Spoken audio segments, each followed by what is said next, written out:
너 미쳤어? 고작 이 일 때문에 경찰까지 불러? 아파트 전체에 망신 다 시키고! 그날 밤 백수인 시동생은 뻔뻔하게도 여자친구를 저희 신혼집에 데려와 재우더군요. 심지어 제게 안방을 비워달라고 요구하면서요. 남편과 시댁 식구들은 제가 순순히 모든 걸 희생하고 참아줄 거라 생각했겠죠. 제가 그저 평범한 직장인인 줄로만 알았을 테니까요. 하지만 저는 고객의 수천억 원대 자산을 감사하는 공인회계사입니다. 저는 제 인생의 감가상각을 더는 허락할 수 없었습니다. 그래서 제 방식대로 부실 자산 정리를 시작하기로 했죠. 그들은 제 침실 하나를 빼앗으려 했지만 저는 그들의 인생 전부를 회계 감사할 겁니다. 제 처절한 복수가 궁금하시다면 지금 바로 마음정거장 채널을 구독하고 좋아요를 눌러주세요. 제 이름은 박서연. 지금부터 제 이야기를 시작하겠습니다. 백수인 시동생이 서울에 올라와 장기간 머물고 싶다고 하자 남편은 생각할 겨를도 없이 고개를 끄덕였습니다. 저는 딱 한마디만 했죠. 알았어요. 그럼 제가 나갈게요. 그날 밤 시동생은 뻔뻔하게도 여자친구를 저희 마포구 아파트에 데려와 재우더군요. 심지어 제게 안방을 비워달라고 요구하면서요. 저는 다투지 않았습니다.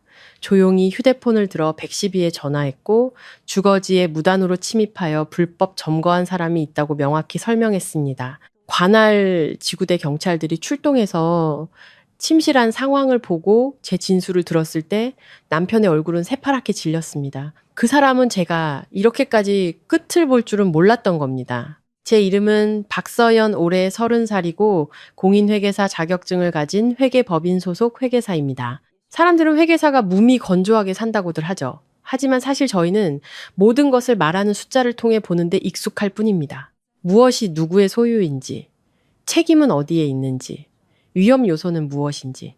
저는 명확한 것을 좋아하고 모든 것에 경계가 있는 것을 좋아합니다. 그리고 결혼 생활 역시 그런 경계가 필요하다고 믿었죠. 저와 남편 이진우는 결혼한 지 3년 되었습니다. 저희는 서울 마포구에 있는 25평짜리 아파트에 살고 있었죠. 신혼부부에게 딱 맞는 방 2개짜리 구조였습니다. 그 집은 겉에서 보면 거의 완벽해 보였어요. 거실은 밝은색 강화마루, 크림색 소파, 벽에는 추상화가 반듯하게 걸려 있었고 창가에 놓인 원형 원목 테이블 위에는 항상 신선한 과일이 담긴 접시가 있었죠. 발코니는 작지만 햇살이 가득했습니다. 저는 그곳에 스킨답서스 화분 몇 개와 작은 장미 덤불, 그리고 제 자신을 훈련시키는 것처럼 정성껏 돌보는 앙증맞은 다육식물을 두었죠. 침실은 제가 가장 사랑하는 공간이었습니다. 차콜색 실크 침대 시트를 깔고 부드러운 노란 불빛의 스탠드를 두었으며 창턱 옆에는 독서용 의자가 있었습니다. 일에 지쳐 녹초가 될 때마다 그곳에 등을 기대면 제 인생이 다시 정돈되는 기분이 들었죠. 나머지 작은 방은 제 서재로 꾸몄습니다. 넓은 책상과 듀얼 모니터, 고사양 컴퓨터, 서류를 보관할 작은 금고, 암호화된 외장 하드, 그리고 긴장감 넘쳤던 지난 시즌들을 떠올리게 하는 두꺼운 서류 뭉치들. 제 일에는 원칙이 있습니다. 고객의 자료는 비밀이며 절대 유출되어서는 안 되고 절대 뒤섞여서도 안 됩니다. 저는 그런 생활 리듬에 그리고 집중하기 위해 필요한 고요함에 익숙해져 있었습니다. 남들이 보기에 저와 이진우는 이상적인 부부였죠. 진우는 물류회사 중간 관리자였고 성격이 온화하고 말투가 부드러워 만나는 사람마다 칭찬했습니다.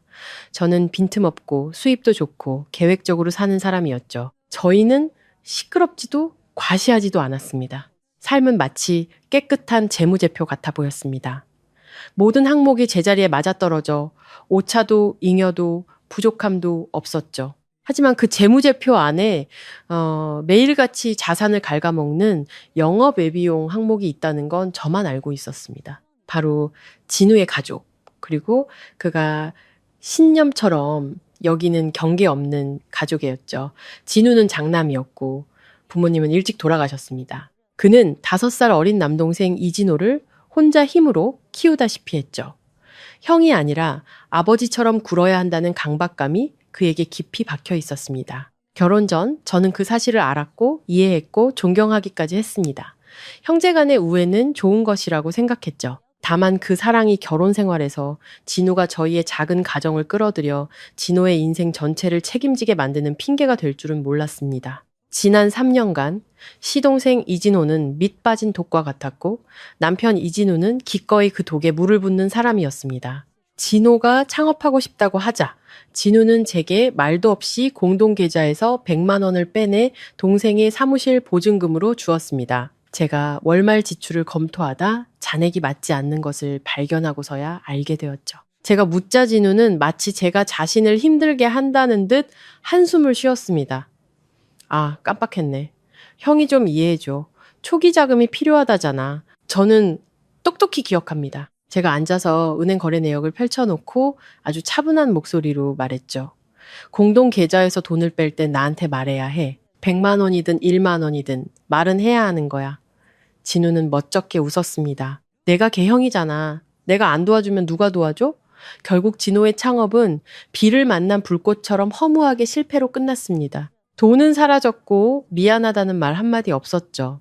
진호에게 여자친구가 생기자 그는 남들에게 뒤처지지 않으려고 비싼 선물을 사주고 싶어 했습니다. 진호는 매달 자동이체로 진호에게 30만 원을 보내줬죠. 제가 그에 대해 묻자 그는 당연하다는 듯이 말했습니다. 아직 어린애잖아. 자존심도 있고 형인 내가 동생 기죽게 만들 순 없지. 진호가 회사를 그만두고 집에서 새로운 길을 찾겠다며 빈둥거릴 때도 진우는 지금 생각할 시간이 필요한 거야. 너무 닥달하지 마. 라며 감쌌습니다. 저도 냉정한 사람은 아닙니다. 저 역시 제 여동생이 힘들 때 도와준 적이 있습니다. 하지만 도움이란 스스로 일어설 수 있도록 지지해주는 것이지 다 큰 성인이 편히 누워만 있도록 부양하면서 그걸 가족애라고 부르는 것은 아닙니다. 저는 많이 참았고 회계사가 아닌 아내로서 대화하려고 노력했습니다. 분위기를 해치지 않으려 부드럽게 말하려 애썼죠. 하지만 제가 경계를 설정하자고 제안할 때마다 진우는 저를 이기적인 사람으로 몰아세우는 방법을 알고 있었습니다. 당신은 너무 계산적이야. 사람을 안 보고 돈만 봐. 우리 가족이잖아. 가족. 그가 내뱉는 가족이라는 두 단어는 마치 망치 같았습니다. 그리고 이 25평짜리 아파트 안에서 저는 점점 돈을 내지 않는 손님에게 방을 내줘야 하는 세입자처럼 느껴졌습니다. 저는 스스로를 지키기 시작했습니다. 계좌를 분리했죠. 제 월급은 개인 계좌로 입금되게 하고 공동 계좌에는 생활비, 관리비, 식비 등 정해진 금액만 정확히 입금했습니다. 저는 소리치지 않고 그저 행동으로 보여줬습니다. 제가 제 몫을 명확히 하면 진우도 모든 것에는 한계가 있다는 것을 스스로 깨달을 거라고 생각했습니다. 제가 틀렸습니다. 진우에게 한계란 사치스러운 개념이었죠. 바로 그때 저는 대형 회계감사 프로젝트를 맡게 되었습니다. 고객은 외국계 자본이 들어간 대기업 체인으로 서류는 복잡하고 기한은 3개월이었으며 절대적인 보안이 요구되었습니다. 이 프로젝트는 저를 더 높은 자리로 이끌어주고 소득을 늘릴 기회를 주며 잘 해낸다면 파트너가 될 수도 있는 중요한 기회였습니다. 저는 철저하게 준비했습니다. 서재를 다시 정리하고 서류를 분류하고 새로운 암호화 외장 하드를 구입했으며 서류함에 자물쇠까지 추가로 설치했습니다. 그리고 진우에게 신신당부했죠. 나 앞으로 3개월간 정말 바쁠 거야. 집이 조용해야 해. 내 작업 공간 지켜줘. 아무도 방에 들어오게 하지 마. 진우는 고개를 끄덕이며 저를 안고 부드럽게 말했습니다. 응, 걱정하지 마. 저는 그 말을 믿었습니다. 그러던 어느 수요일 아침 제가 대사 자료에 있는 비정상적인 항목에 빨간 펜으로 동그라미를 치고 있을 때였습니다. 진우에게서 전화가 걸려왔습니다. 점심 먹으라고 챙겨주는 전화인 줄 알았죠. 제가 전화를 받자 그는 비가 오는지 해가 떴는지 날씨 얘기하듯 가벼운 목소리로 말했습니다. 아, 서연아, 할 말이 있는데 진호가 회사에서 잘렸어. 당분간 우리 집에 와서 지내면서 새 직장을 찾고 싶대. 그래서 허락했어. 그 말을 듣는 순간 제 손에 들린 빨간 펜이 멈췄고 종이 위에는 긁힌 자국처럼 긴 잉크선이 그어졌습니다. 그 순간 저는 제 마지막 경계선을 누군가 현관 발매트를 밟고 지나가듯 아무렇지도 않게 넘어오는 것을 똑똑히 보았습니다. 저는 숨을 한번 고르고 펜을 내려놓으며 최대한 침착한 목소리를 유지하려 애썼습니다. 허락했다고? 그럼 나한테 물어보긴 한 거야? 수화기 너머에서 진우가 웃었습니다. 온화하지만 등골을 서늘하게 만드는 그런 웃음이었죠. 이런 걸 뭘 물어봐? 내 동생이잖아. 직장도 없고 살 곳도 없는데 내가 안 거두면 누가 거둬? 몇 달만 있을 거야. 직장 구하면 바로 나갈 테니 당신한테 아무 영향 없어. 몇 달이 정확히 얼만데? 제가 천천히 물었습니다. 한 달, 두 달, 아니면 반년, 1년으로 늘어날 수 있는 막연한 기간? 진우는 잠시 침묵하더니 짜증 섞인 목소리로 말했습니다. 또 말꼬리 잡네. 이번엔 상황이 다르다고. 잘려서 기분도 안 좋을 텐데 당신도 가족이잖아. 제발 그렇게 이성적으로만 굴지 좀 마. 저는 눈을 감았습니다. 가슴속에 돌덩이가 얹힌 기분이었죠. 당신도 알잖아. 나 지금 어떤 일을 하고 있는지. 조용한 환경이 필요하고 서재도 필요해. 거기엔 보안 서류들이 있다고. 이진호가 어떤 사람인지 당신도 잘 알잖아. 걔가 여기 있으면 내가 어떻게 일을 해. 진우는 생각할 필요도 없다는 듯 즉시 대답했습니다. 그럼 서재를 정리해. 서류는 안방으로 옮기면 되잖아. 좀 좁아지면 어때? 가족을 위해서 그 정도 희생은 할 수 있는 거 아니야? 희생, 또 희생이었습니다. 저는 눈을 떠 단정하게 정돈된 제 서재를 바라보았습니다. 서류함이 놓인 자리, 암호화된 외장 하드, 라벨이 붙은 파일들, 이 모든 것이 제 커리어였고 제가 수년간 쌓아올린 노력이었습니다. 그런데 그는 다 큰 무책임한 성인 한 명에게 자리를 내주기 위해 마치 불필요한 의자 하나 치우듯 이 모든 것을 옮기라고 말하고 있었습니다. 저는 희미하게 웃었습니다. 즐거워서가 아니었죠. 진우 씨, 당신이 지금 나한테 뭘 희생하라고 하는 건지 알고는 있는 거야? 그의 목소리가 굳어졌습니다. 난 당신이 날 이해해 주길 바라는 거야. 제발 일 좀 크게 만들지 마.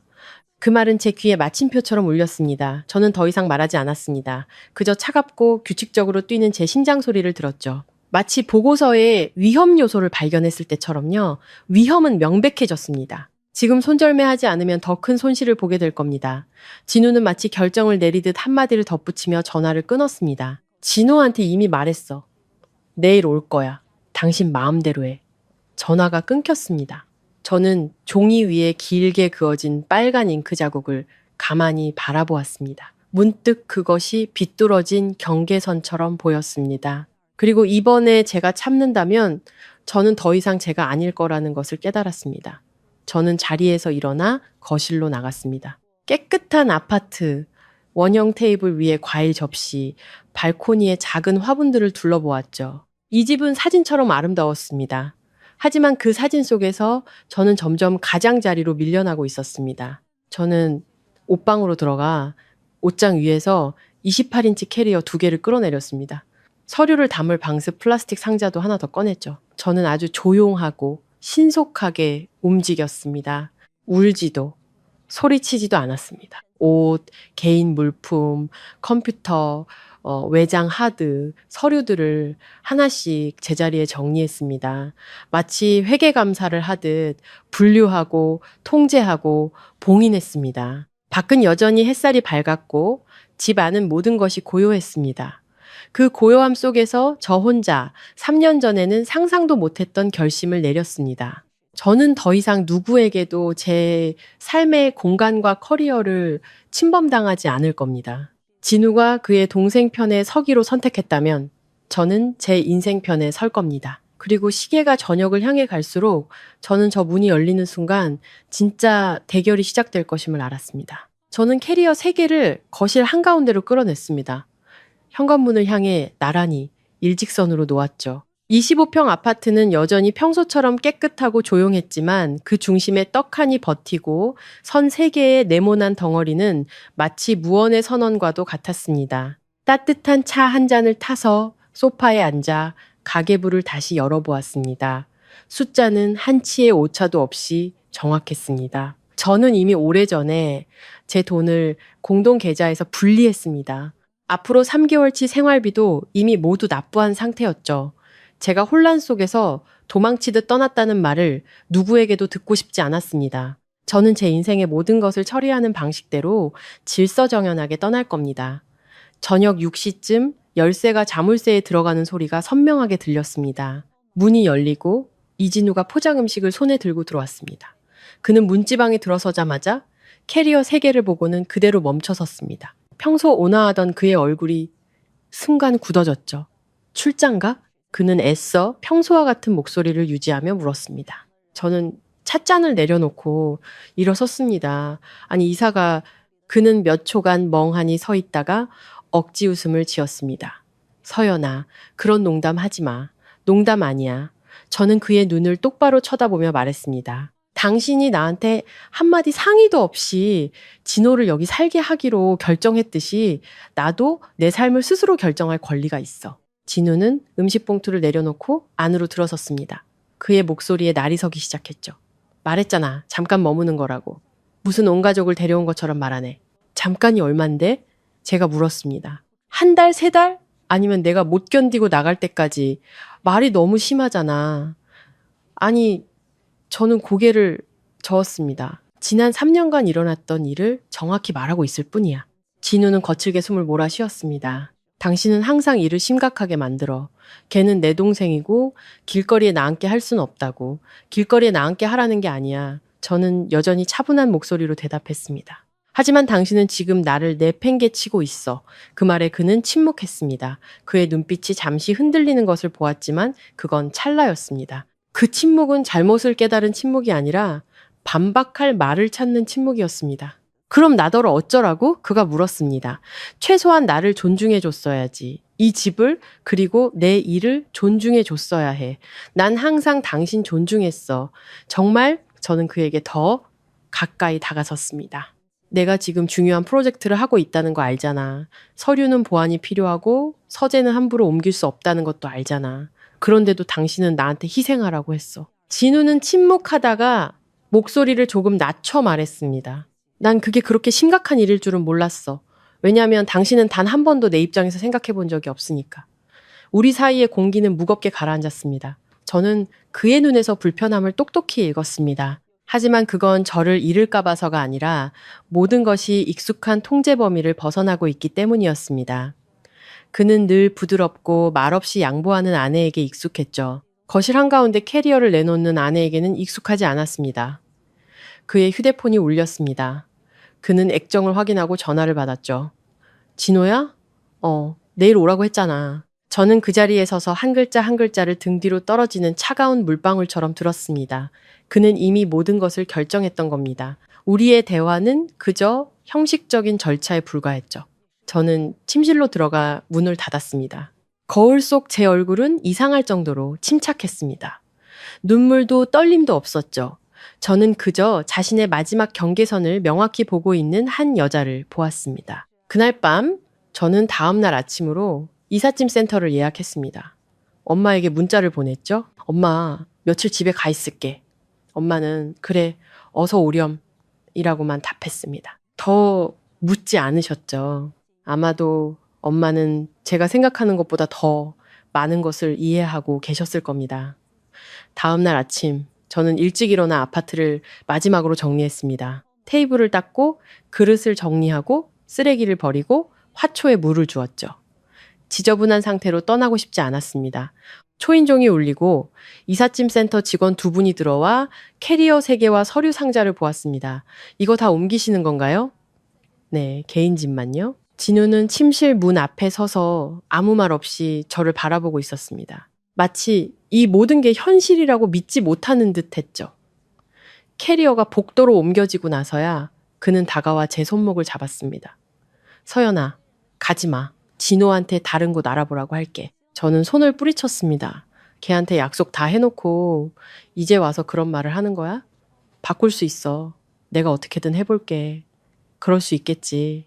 제가 인정했습니다. 하지만 당신은 내가 이해해서가 아니라 내가 떠나니까 바꾸려는 거잖아. 뭐가 옳은지 깨달아서가 아니라 그는 저를 보았습니다. 3년 만에 처음으로 그의 눈빛은 확신에 차 있지 않았습니다. 미안하다는 말로는 잘못된 원칙을 고칠 수 없어. 저는 그를 지나쳐 아파트 밖으로 나섰습니다. 엘리베이터 문이 닫히고 층수가 하나씩 내려가는 것을 보았습니다. 숫자 하나하나가 마치 낡은 껍질이 벗겨져 나가는 것 같았죠. 은평구에 있는 부모님 댁에 도착했을 때 저는 익숙한 옛집의 냄새를 깊이 들이마셨습니다. 아빠가 문을 열어주시며 아무것도 묻지 않고 제 캐리어를 들어주셨죠. 엄마는 저를 안아주셨습니다. 너무 꽉 조이지 않으면서도 제게 여전히 돌아올 곳이 있다는 것을 알려주는 따뜻한 포옹이었습니다. 저는 제 옛 방을 임시 서재로 꾸몄습니다. 낡은 원목 책상, 나무들이 보이는 창문, 마포의 햇살보다 부드러운 오후의 햇살. 저는 컴퓨터를 켜고 마치 아무런 다툼도 없었던 것처럼 자료 검토를 계속했습니다. 그날 밤 진우는 계속해서 문자를 보냈습니다. 처음에는 비난이었죠. 당신 너무했어. 진호 앞에서 내 체면을 뭐가 되게 만들어. 그 다음에는 목소리가 부드러워졌습니다. 내가 다시 정리할게. 보고 싶어. 저는 답장하지 않았습니다.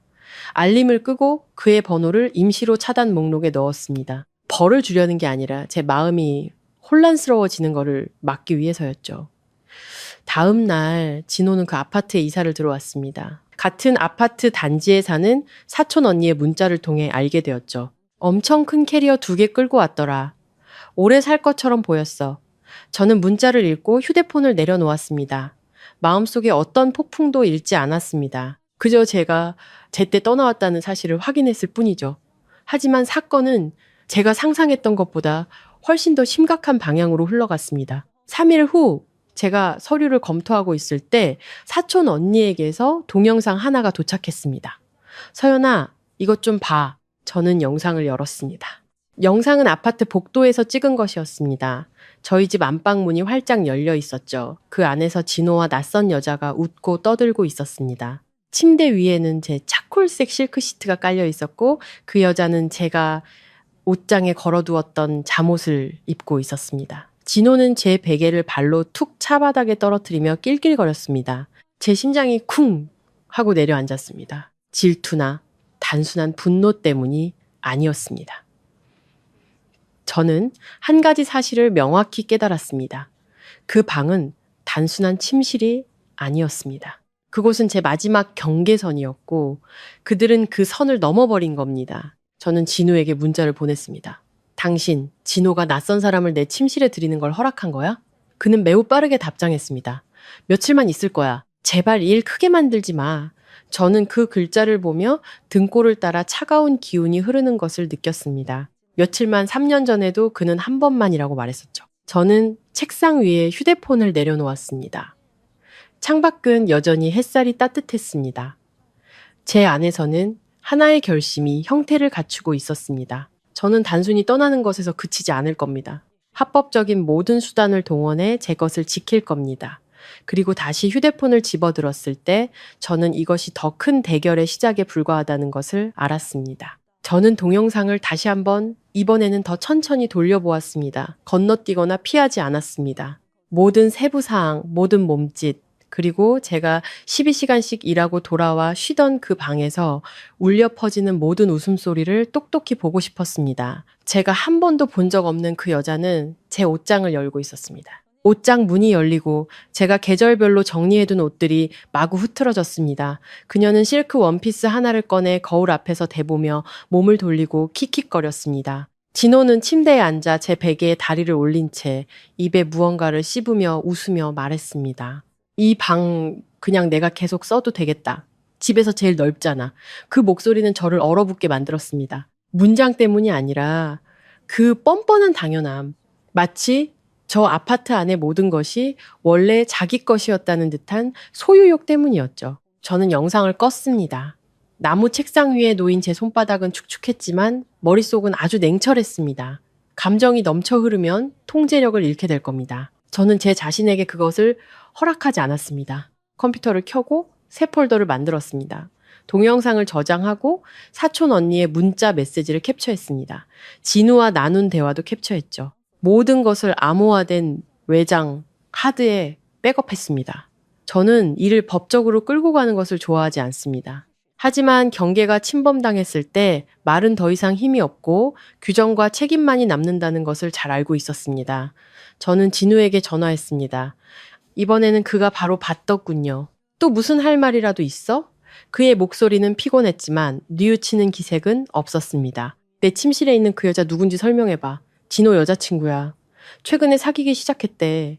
당분간 지낼 곳이 없어서 며칠 같이 있기로 했어. 같이? 내 침실에서? 서연아, 너무 심하게 굴지 마. 당신 이미 집 나갔잖아. 그 말은 얇은 칼날처럼 정확하게 저를 베었습니다. 내가 집을 나갔다고 해서 그 집에 대한 내 권리가 사라지는 건 아니야. 제가 천천히 말했습니다. 그 아파트는 우리 두 사람 공동 명의고 그 침실은 내 사적인 공간이야. 당신 마음대로 다른 사람을 들일 권리는 없어. 내가 네 남편이잖아. 집안일은 내가 결정할 권리가 있어. 당신은 당신 몫에 대해서만 결정할 권리가 있어. 내 몫이 아니라 수화기 너머에서 진우가 한숨을 쉬었습니다. 제발 일 좀 크게 만들지 마. 진우가 지금 힘들잖아. 여자친구 데려온 게 뭐 그리 대수라고. 저는 잠시 눈을 감았다가 마지막 질문을 던졌습니다. 당신, 그 사람들한테 내 침실에서 나가라고 요구할 거야? 진우는 침묵했습니다.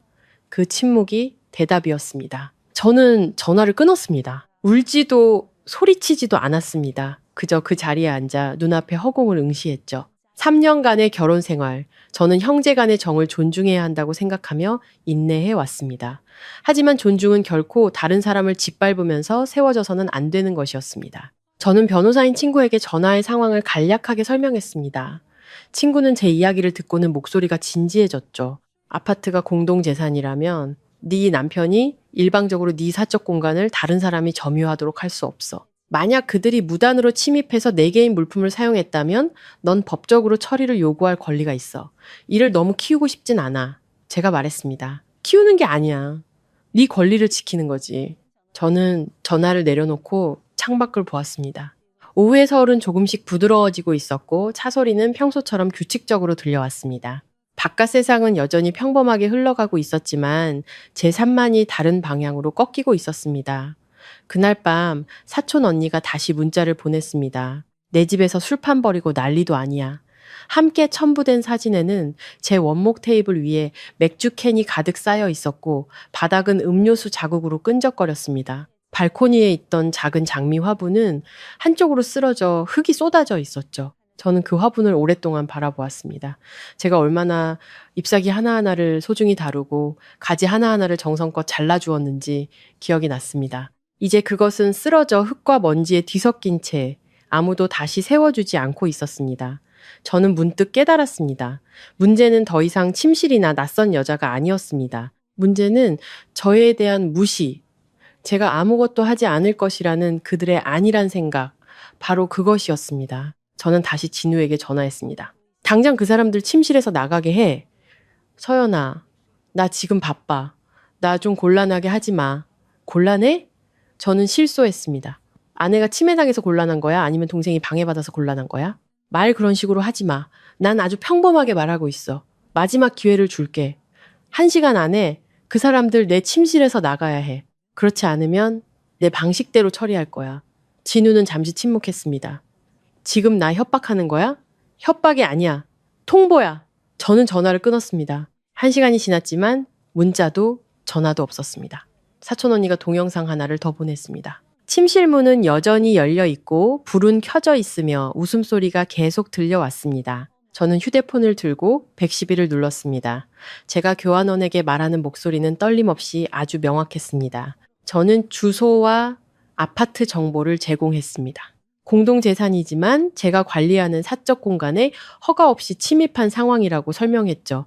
나가달라고 요구했지만 응하지 않았다는 사실도 분명히 밝혔습니다. 전화를 끊자 심장이 평소보다 빠르게 뛰었지만 머릿속은 아주 맑았습니다. 저는 제가 예전에는 상상도 못했던 단계로 나아가고 있다는 것을 알았지만 이번에 물러서면 영원히 물러서야 한다는 것도 알았습니다. 15분 후 사촌 언니에게서 전화가 왔습니다. 경찰 왔어. 저는 눈을 감았습니다. 아파트 문이 열리고 발소리가 들리고 질문이 오가는 장면을 상상했죠. 저는 그곳에 없었지만 모든 것이 예전 같지 않으리라는 것을 알았습니다. 약 30분 후 제 휴대폰이 울렸습니다. 진우의 번호였죠. 저는 받지 않았습니다. 문자가 연달아 떴습니다. 너 미쳤어?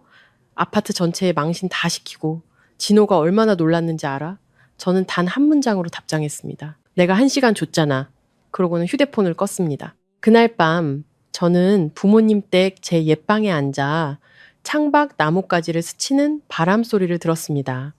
통쾌하지도 이겼다는 생각도 들지 않았습니다. 그저 아주 깊은 슬픔이 밀려왔죠. 마치 책의 한 챕터가 요란한 소리와 함께 닫히는 것 같았습니다. 제가 경찰에 신고한 순간부터 제 결혼 생활은 돌이킬 수 없는 선을 넘었다는 것을 알았습니다. 하지만 제가 더 이상 존중받지 못하는 집에서는 살 수 없다는 것도 알았죠. 다음날 아침 사촌 언니에게서 소식을 받았습니다. 진호와 그 여자는 경범죄로 즉결 심판에 넘겨져 범칙금 처분을 받았고 아파트에서 퇴거 조치를 당했다고 했습니다. 진우는 다시는 이런 일이 발생하지 않도록 하겠다라는 서약서를 써야 했죠. 저는 그 문자를 오랫동안 읽었습니다. 기뻐서가 아니라 이것이 이제 시작에 불과하다는 것을 이해했기 때문입니다. 저는 노트북을 열고 일을 계속했습니다. 화면 위의 숫자들은 어젯밤 무슨 일이 있었는지 알지 못했습니다. 하지만 저는 오늘부터 제 인생을 다시 감사해야 한다는 것을 알았습니다. 숫자가 아닌 선택으로 말이죠. 그리고 제 다음 선택은 더 이상 방 하나를 지키는 것에 머무르지 않을 겁니다. 다음 날 아침 제가 막 거래처 미수금 대조표를 완성했을 때 전화가 다시 울렸습니다. 이번에는 진우가 아니라 그의 어머니, 즉 시어머니였습니다. 첫 마디부터 목소리는 쉬어 있었고 날카로웠죠. 예, 서연아. 네가 무슨 짓을 했길래 집에 경찰까지 들이니? 우리 진호가 뭘 그렇게 잘못했다고? 저는 몇 초간 침묵했습니다. 이 전화가 올 것이라고 예상했지만 생각보다 빨랐죠. 어머니, 저는 그냥 제 사적인 공간을 지킨 것뿐이에요. 사적인 공간이 뭐 그리 대단하다고. 걔는 내 시동생이고 너는 우리 집 며느리야. 윗사람 아랫사람은 알아야지. 윗사람 아랫사람이라는 말이 마치 당연한 도리인 것처럼 울려 퍼졌습니다. 저는 숨을 한번 고르고 침착한 목소리를 유지했습니다. 어머니, 그 아파트는 저와 진우 씨 공동 재산이에요. 침실은 제 사적인 공간이고요. 진호와 그 여자친구가 제 허락 없이 들어와 제 개인 물품을 사용했어요. 나가달라고 요구했지만 듣지 않아서 어쩔 수 없이 법의 도움을 받은 겁니다. 시어머니는 거칠게 숨을 몰아쉬었습니다. 네가 배운 게 많아서 정 같은 건 무시하는구나. 가족끼리 어떻게 그렇게 정 떨어지는 짓을 하니? 저는 정 떨어진다는 말을 똑똑히 들었습니다. 예전에 누군가 저에게 이기적이라고 말할 때마다 가슴이 아팠습니다. 하지만 오늘은 아니었습니다. 저는 정 떨어지는 행동을 한 게 아니에요. 무시당하는 걸 받아들이지 않았을 뿐이에요. 수화기 저편이 잠시 조용해지더니 시어머니는 마지막 말을 남겼습니다. 네가 이 지경까지 만들었으니 뒷감당은 네가 알아서 해라. 전화가 끊기고 저는 휴대폰을 내려놓았습니다. 시어머니가 말한 뒷감당이 무엇인지 알았습니다. 압박, 험담, 비난 같은 것들이겠죠. 하지만 제가 행동하지 않았다면 그 뒷감당은 평생을 억울함 속에서 사는 것이었을 겁니다. 점심때쯤 진우가 저희 부모님 댁으로 찾아왔습니다. 그는 대문 밖에 서 있었는데 하룻밤 사이에 얼굴이 무척 수척해져 있었습니다. 아빠가 문을 열어주시자 진우는 안으로 들어왔지만 차마 제 눈을 바로 쳐다보지 못했습니다. 서연아, 얘기 좀 해. 저는 고개를 끄덕이고 그를 발코니로 데리고 나갔습니다. 아직 햇살이 강하게 내리쬐지 않아 모든 것이 가감없이 드러나는 시간이었죠. 네가 경찰에 신고까지 할 줄은 몰랐어. 내가 기회를 줬잖아. 어젯밤에 진호가 이 경찰서 가서 조서 쓰고 온 거 알아? 엄청 무서워했어. 나도 무서웠어. 제가 천천히 대답했습니다. 낯선 사람이 내 잠옷을 입고 내 침대에 누워서 내 사적인 공간에서 웃고 떠드는 걸 봤을 때 진우는 저를 보았습니다. 그의 눈빛이 흔들렸죠. 미안해. 내가 진작에 내보내라고 했어야 했는데 경찰이 오고 나서야 일이 이렇게 커질 줄은 몰랐어. 모든 건 당신이 나 대신 결정할 권리가 있다고 생각했을 때부터 커진 거야. 진우는 벽에 등을 기댄 채 두 손으로 머리를 감쌌습니다. 저는 그를 보았습니다. 제가 한때 믿었던 그 남자는 이제 마치 잘못을 저지르다 들킨 아이처럼 보였습니다. 이제 뭘 더 원해? 그가 지친 목소리로 물었습니다. 이혼. 그 두 글자는 아주 가볍게 튀어나왔지만 다시 주워 담을 수는 없었습니다. 진우는 고개를 번쩍 들었습니다. 고작 이 일 때문에? 아니, 3년의 세월 때문에. 그는 침묵했습니다. 그가 반박할 이유를 찾고 있다는 것을 알았지만 이번에는 그에게 아무런 명분이 없었습니다. 내가 잘못했어. 하지만 고칠 수 있어. 당신은 내가 강하게 반발하니까 고치려는 거지. 뭐가 잘못됐는지 이해해서가 아니야. 넌 일을 너무 확대 해석하고 있어. 아니. 저는 고개를 저었습니다. 내가 집을 나가지 않았다면 당신은 계속 진호를 거기 살게 했을 거야. 내가 경찰에 신고하지 않았다면 당신은 계속 그들을 내 침실에 머물게 했을 거고. 그리고 앞으로 또 다른 일이 생겨도 당신은 나한테 희생하라고 요구하겠지. 진우는 대답하지 못했습니다. 이번의 침묵은 더 이상 저항이 아니라 무력감이었습니다. 오후에 진호에게서 전화가 왔지만 받지 않았습니다. 그가 문자를 보냈죠. 형수님, 너무하시네요. 저 그냥 며칠만 있으려고 했어요. 저는 단 한 문장으로 답장했습니다. 너는 네 행동에 책임질 나이가 됐어. 그날 저녁 사촌 언니에게서 소식을 들었습니다. 진호는 아파트에서 짐을 뺐고 그 여자친구는 다시는 나타나지 않았다고 합니다. 진우는 텅 빈 아파트에 홀로 남아 그들이 남긴 어수선한 흔적들을 치우고 있다고 했죠. 통쾌할 줄 알았는데 아니었습니다. 그저 피곤했습니다. 며칠 후 진우는 제게 경찰 조사 기록 사본을 보내왔습니다. 거기에는 무단 침입 및 개인 재산, 무단 사용 행위가 명시되어 있었습니다. 진우는 범칙금 처분을 받았고 진우는 서약서에 서명했죠. 저는 그의 서명을 보았습니다. 평소보다 떨리는 필체였습니다. 일주일 후 저는 변호사를 통해 이혼 소장을 준비했습니다. 초안을 받아들고 한 줄 한 줄 글자 하나 놓치지 않고 읽었습니다. 공동 재산인 25평 아파트, 남은 저축액, 모든 것이 제가 살아온 방식처럼 명확해야 됐습니다. 진우가 저를 다시 찾아왔습니다. 이번에는 분노도 비난도 없었죠. 그는 제 앞에 앉아 빨갛게 충혈된 눈으로 말했습니다. 공동 계좌에 있던 돈 전부 당신 계좌로 옮겼어. 난 다투고 싶지 않아. 당신이 양보할 필요 없어. 제가 말했습니다. 그냥 원칙대로 하면 돼. 이제 알겠어.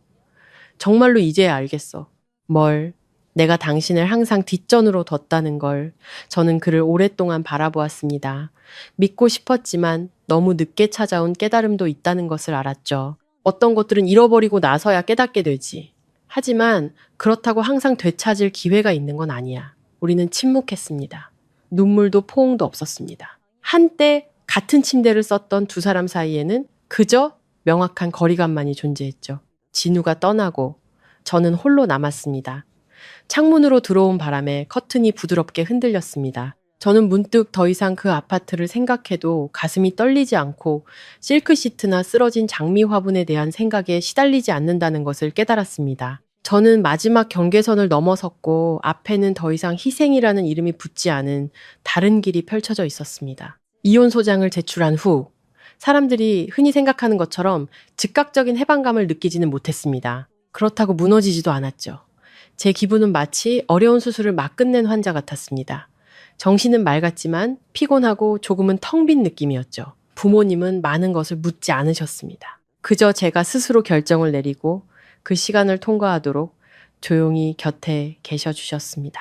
아침이면 엄마는 여전히 일찍 일어나 죽을 끓여주셨고 아빠는 커피를 내리며 라디오 뉴스를 들으셨습니다. 너무나 평범한 일상이라 방금 겪은 모든 일이 마치 지붕을 스쳐 지나간 소나기처럼 느껴졌습니다. 아직 마르지 않은 몇몇 물웅덩이만 남긴 채로요. 저는 다시 고강도로 일에 몰두했습니다. 회계감사 프로젝트는 가장 민감한 단계, 즉 실제 데이터와 공시된 보고서를 대조하는 단계에 접어들었습니다. 작은 차이가 큰 손실로 이어질 수 있었죠. 저는 이제 계약서, 청구서, 숫자 하나하나에 모든 정신을 쏟았습니다. 어쩌면 제 사생활이 예측 불가능하게 무너진 지금 논리로 증명할 수 있는 확실한 무언가가 필요했기 때문일지도 모릅니다. 때때로 건조한 숫자들 사이로 그 25평 아파트의 모습이 떠오르곤 했습니다. 햇살 가득한 발코니, 주말마다 나던 마룻바닥 세정제 냄새, 규칙적으로 돌아가던 세탁기 소리가 기억났습니다. 하지만 그 기억들은 더 이상 저를 아프게 하지 않았습니다. 마치 액자에 걸린 사진처럼 아름답지만 더 이상 현재에 속하지 않은 것들이었죠. 진우는 이전처럼 쉴 새 없이 문자를 보내지 않았습니다. 가끔 잘 지내? 라거나 프로젝트는 잘 돼가? 같은 짧은 안부를 보냈습니다. 저는 읽기만 하고 답장하지 않았습니다. 두 사람 모두를 어정쩡한 상태로 둘 가느다란 끈을 유지하고 싶지 않았습니다. 일단 결정했다면 끝까지 가야 했습니다. 어느 날 저녁 제가 막 컴퓨터를 끄려는데 아빠가 식탁 옆 제자리에 앉으셨습니다. 아빠는 제 일에 거의 관여하지 않으시는 분이셨죠. 하지만 그날은 천천히 말씀하셨습니다. 내 선택에 확신이 있니? 저는 아빠를 보았습니다. 노란 조명빛이 아빠의 얼굴에 비쳐 눈가의 주름이 더 깊어 보였습니다. 네, 아빠. 확신해요. 아빠는 누구 편도 아니지만 이혼이라는 게 작은 일은 아니잖니. 알아요. 아빠는 제가 나중에 후회할까봐 걱정하시는 거죠. 저는 미소 지었습니다. 저는 지난 3년 동안 여러 번 후회했어요. 지금 만약 다시 돌아간다면 훨씬 더 많이 후회하게 될 거예요. 아빠는 고개를 끄덕이셨습니다. 더는 말씀이 없으셨지만 그 눈빛 속에서 조용한 믿음을 읽을 수 있었습니다. 그 후 며칠 동안 진호에 대한 소식이 여러 경로를 통해 제 귀에 들려왔습니다. 진호는 범칙금 납부를 미루다가 경찰서에 한 번 더 불려가 조사를 받았다고 합니다. 그 여자친구는 완전히 자취를 감추고 연락이 끊겼다고 했죠. 진호는 고향인 춘천에 잠시 내려갔다가 다시 서울로 올라와 일자리를 찾고 있었습니다. 몇 군데 지원했지만 이력서에 경범죄 기록이 있다는 이유로 모두 거절당했다고들 했습니다. 저는 그 소식을 듣고 기쁘지 않았습니다. 동정심이 생긴 것도 아니었죠. 그저 한 가지 명확한 사실을 깨달았을 뿐입니다. 모든 사람은 자신의 선택에 대한 대가를 치러야 한다는 것. 어느 날 밤, 진우가 모르는 번호로 전화를 걸어왔습니다. 저는 고객인 줄 알고 받았죠. 서연아, 나 진우야. 저는 잠시 침묵했습니다. 법원 가기 전에 마지막으로 한번 얘기하고 싶어서. 재판 날짜 잡혔잖아. 알아. 그냥 네가 한 가지는 알아줬으면 해서. 뭘? 널 일부러 상처 주려던 건 아니었어. 저는 24이었습니다. 일부러는 아니었겠지만 결과적으로는 그렇게 됐지. 난 가족은 서로 너그러워야 한다고 생각했어. 너그러움이 경계가 없다는 뜻은 아니야. 수화기 저편에서 진우의 목소리가 잠겼습니다. 난 너랑 진호 둘 다 잃었어. 누구도 잃은 게 아니야. 당신이 예전 방식으로 모든 걸 지킬 수 없게 된 것뿐이지. 전화는 긴 침묵으로 끝났습니다. 저는 전화를 내려놓고 어두운 화면에 비친 제 모습을 보았습니다. 저는 더 이상 억눌린 분노를 안고 거실 한가운데 캐리어를 놓았던 그 여자가 아니었습니다. 저는 더 차분해졌습니다. 아마도 분노의 단계를 지나 명료함만 남았기 때문일 겁니다. 조정 기일은 일주일 뒤였습니다. 저와 진우는 구청의 작은 조정실에서 마주 앉았습니다. 더 이상 격한 다툼도 도전적인 눈빛도 없었습니다. 우리는 마치 계약을 마무리하는 두 사람처럼 대화했습니다.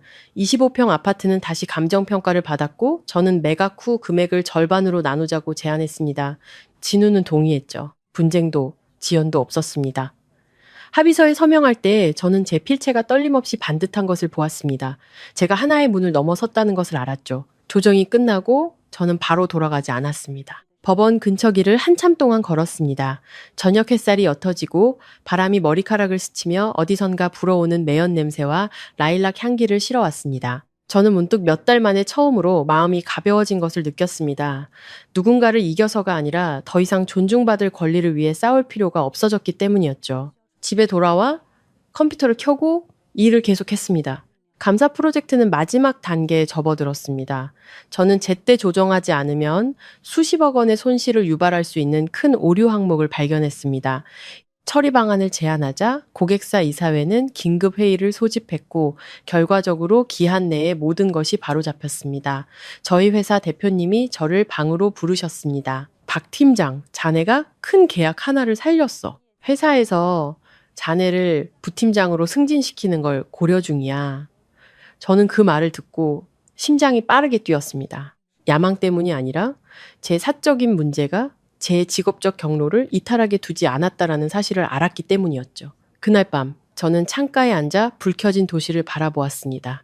더 이상 점령당했던 침실이나 비난의 말들을 생각하지 않았습니다. 저는 미래를 생각했습니다. 아마 더 작겠지만 온전히 제 자신이 선택한 다른 아파트를, 제가 다시 화분을 심을 또 다른 발코니를, 이혼은 제 가치를 잃게 하지 않았습니다. 오히려 저를 제자리로 돌려놓았죠.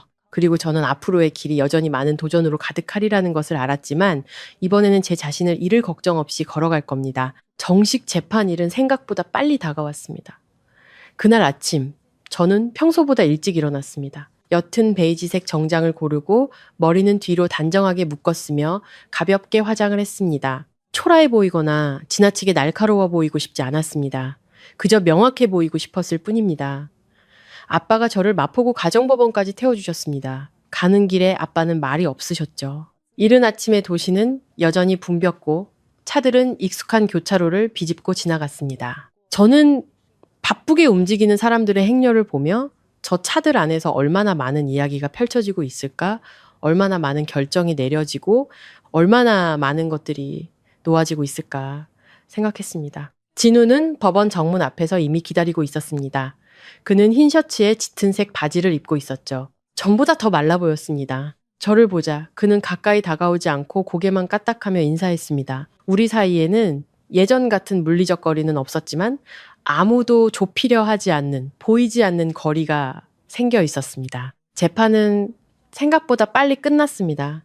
격한 논쟁도 무거운 비난도 없었죠. 우리는 이미 모든 것을 합의한 상태였습니다. 25평 아파트를 팔아 남은 비용을 제외하고 금액을 반으로 나누고 개인 재산은 각자 가지며 아이가 없으므로 양육비는 청구하지 않는다. 판사님이 마지막으로 다시 물으셨을 때 원고는 이혼에 자발적으로 동의하십니까? 저는 분명하게 대답했습니다. 네. 네라는 한 글자는 가벼웠지만 과거의 한 부분을 잘라내는 소리라는 것을 알았습니다. 법원은 판결을 내렸습니다. 우리의 3년간의 결혼 생활은 붉은 도장이 찍힌 몇 장의 서류로 공식적으로 끝났습니다. 저는 판결문을 손에 들었습니다. 마치 효력이 다한 계약서를 든 기분이었죠. 법정 밖으로 나오자 진우가 저를 불렀습니다. 서연아, 저는 걸음을 멈췄습니다. 성공하길 바라. 저는 그를 보았습니다. 그의 눈에는 더 이상 비난이 아닌 피곤함만이 남아 있었습니다. 당신도, 우리는 악수도 포옹도 하지 않았습니다. 연락을 유지하자는 약속도 없었죠. 우리는 등을 돌려 각자의 길로 향했습니다. 한 달 후 아파트는 매물로 나왔습니다. 저는 그곳에 다시는 돌아가지 않았습니다. 집을 정리하고 구매자를 상대하는 일은 진우가 맡았죠. 저는 서류에 서명만 했습니다. 통장에 돈이 입금되었을 때 저는 화면에 뜬 숫자를 보았습니다. 과거의 일부가 명확한 숫자로 바뀌어 있었습니다. 저는 그 돈의 일부로 푸르덴셜구에 있는 더 작은 아파트 계약금을 치렀습니다. 크지 않은 약 15평 정도의 공간, 침실 하나와 햇살이 잘 드는 작업 공간이 있는 곳이었죠. 새 아파트에 처음 들어섰을 때 아직 마르지 않은 페인트 냄새가 났습니다. 바닥에는 발자국 하나 없었고 기억도 다툼도 없었죠. 그저 채워지기를 기다리는 빈 공간만이 있었습니다. 저는 새 책상을 사서 창가에 바싹 붙여놓았습니다. 서류 서랍에는 별도의 자물쇠를 달았죠. 단순한 흰색 침대, 시트 세트를 골랐습니다. 실크도 화려한 무늬도 없는 것으로요. 작은 화분 몇 개를 다시 샀습니다. 스킨답서스, 산세비에리아, 그리고 작은 미니 장미. 그것들을 발코니에 놓았을 때 제 마음이 부드러워지는 것을 느꼈습니다. 혼자 사는 첫 며칠은 잠을 좀 설쳤습니다. 진우가 그리워서가 아니라 3년간의 습관이 쉽게 지워지지 않았기 때문이죠. 옆에서 누군가 뒤척이는 소리 밥 먹었어? 라고 묻는 목소리, 하루 끝에 나누는 사소한 이야기들에 익숙해져 있었습니다. 이제 아파트에는 냉장고 돌아가는 소리와 창밖 바람 소리뿐이었죠.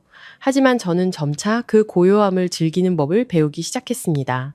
누군가의 불평을 걱정하지 않고 밤늦게까지 일할 수 있었고 고요함 속에서 책을 읽을 수 있었습니다. 작은 소리로 음악을 틀고 차 한 잔을 타서 불 켜진 도시를 바라보며 내가 누군가를 방해하고 있는지 생각할 필요가 없었죠.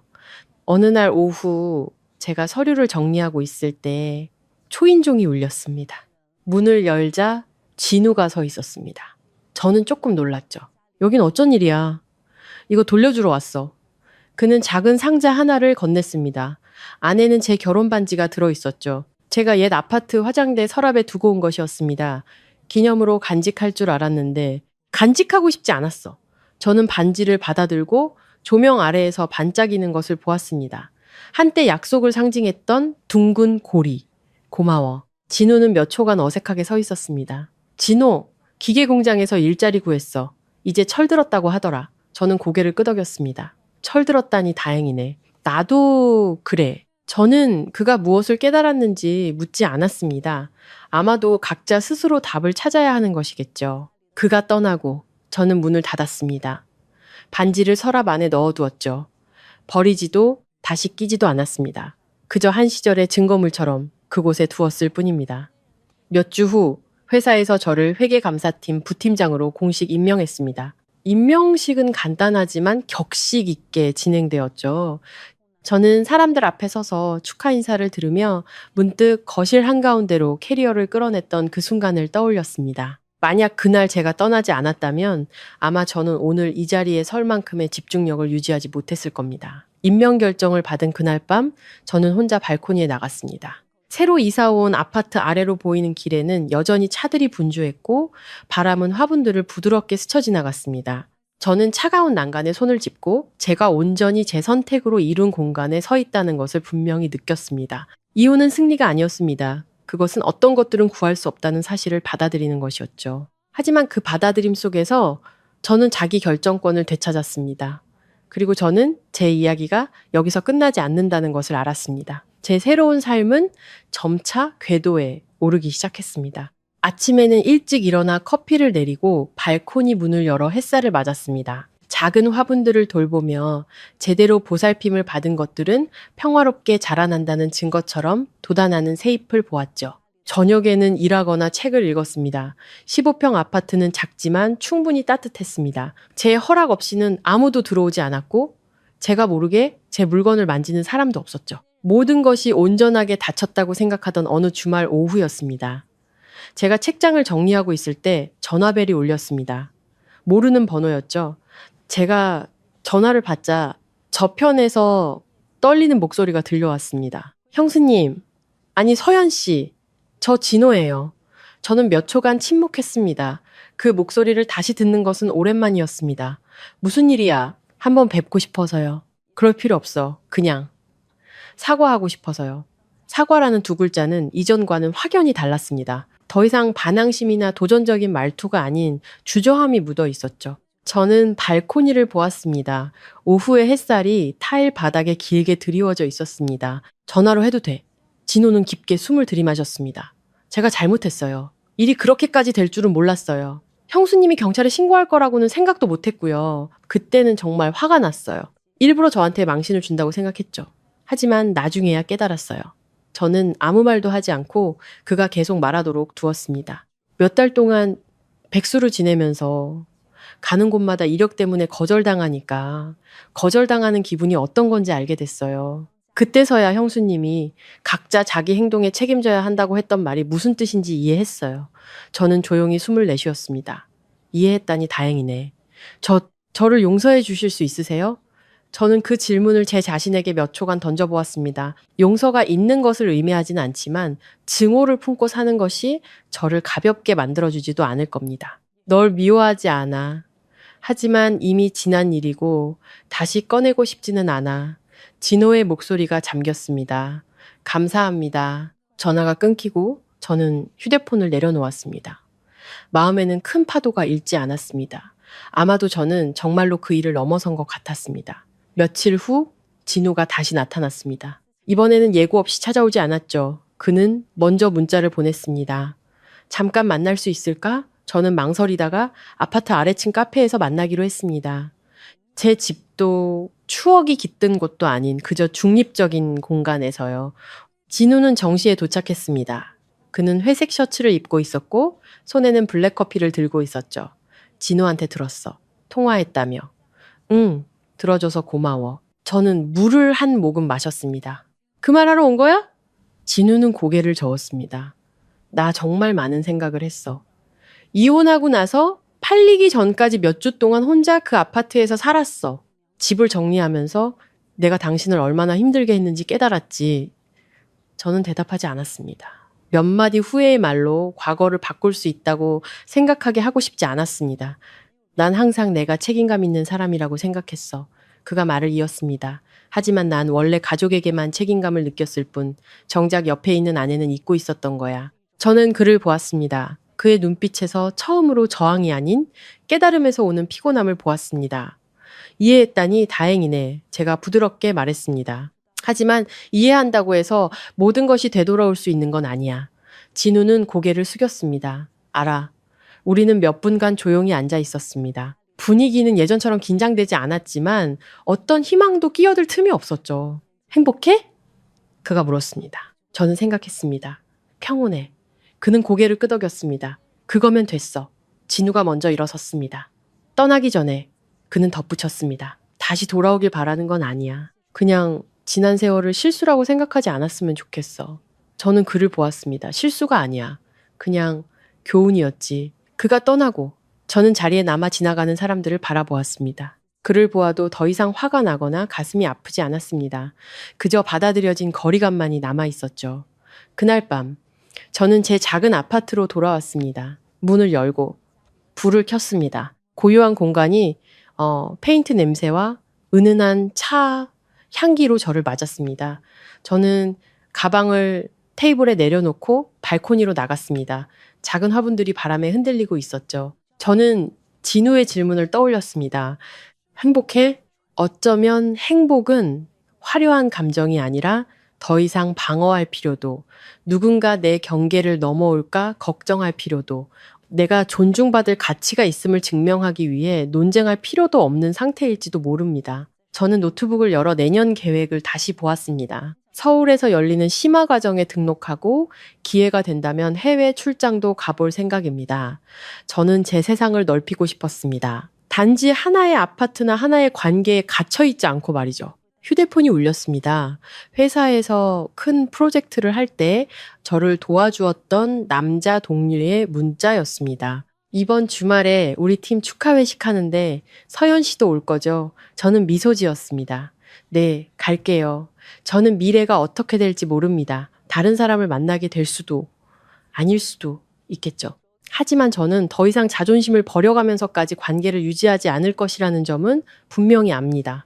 과거가 문을 두드렸지만 저는 그것을 들여보내지 않았습니다. 살짝 열어보고 다시 닫았을 뿐입니다. 그리고 이 도시의 작은 아파트 안에서 저는 누군가에게 기대거나 자리를 양보받지 않고도 굳건히 서 있는 제 자신을 발견했습니다. 프로젝트 성공을 축하하는 회식은 한강변의 작은 레스토랑에서 열렸습니다.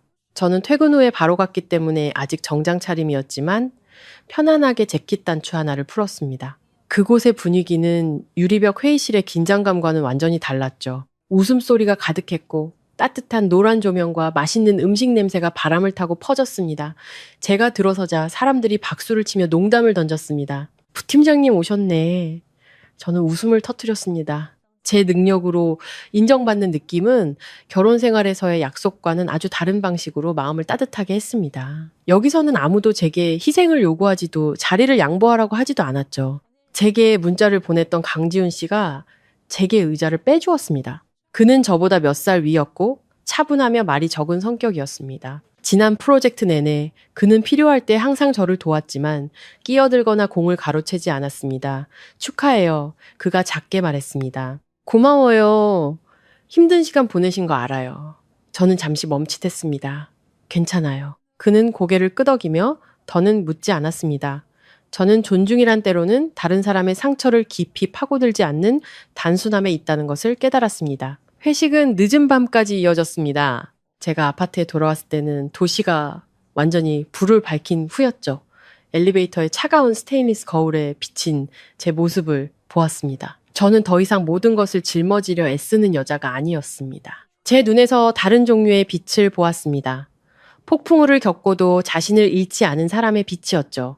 그 후 몇 주간 저는 일에 휩쓸려 지냈습니다. 더 많은 전략회의에 참여하기 시작했죠. 처음으로 제 의견이 누군가의 아내라서가 아니라 숫자에 책임을 지는 박서연이기 때문에 경청되었습니다. 어느 날 오후 대표님이 저를 방으로 부르셨습니다. 박 부팀장, 다음 달에 서울에서 열리는 전문 분야 세미나에 한 명을 보내야 하는데 자네가 갔으면 좋겠어. 저는 조금 놀랐습니다. 제가요? 자네는 그럴 자격이 있어. 저는 이루 말할 수 없는 벅찬 감정을 안고 회의실을 나섰습니다. 서울. 여행으로 가본 적은 있지만 오래 머물러 본 적은 없는 도시. 가을의 거리, 낙엽지는 가로수, 새로운 여정이 제 앞에 펼쳐지고 있었습니다. 그날 밤, 저는 다가올 출장을 위해 짐을 꾸렸습니다. 옷 하나를 접을 때마다 몇 년 전 거실 한가운데로 캐리어를 끌어냈던 기억이 떠올랐습니다. 그때 저는 막다른 길에 몰려 떠났지만 이번에는 기회를 잡기 위해 떠나는 것이었습니다. 똑같은 캐리어였지만 감정은 완전히 달랐죠. 출국 전날 진우에게서 문자가 왔습니다. 서울로 출장한다고 들었어. 잘 다녀와. 저는 화면을 몇 초간 바라보다가 짧게 답장했습니다. 고마워. 더 이상의 말은 없었습니다. 긴 대화는 더 이상 이어지지 않았죠? 우리는 서로 교차하지도 닿지도 않는 두 개의 평행선이 되어 있었습니다. 서울행 비행기는 구름이 많은 아침에 이륙했습니다. 비행기가 떠오르자 옅은 안개 아래로 점점 작아지는 도시를 내려다보았습니다.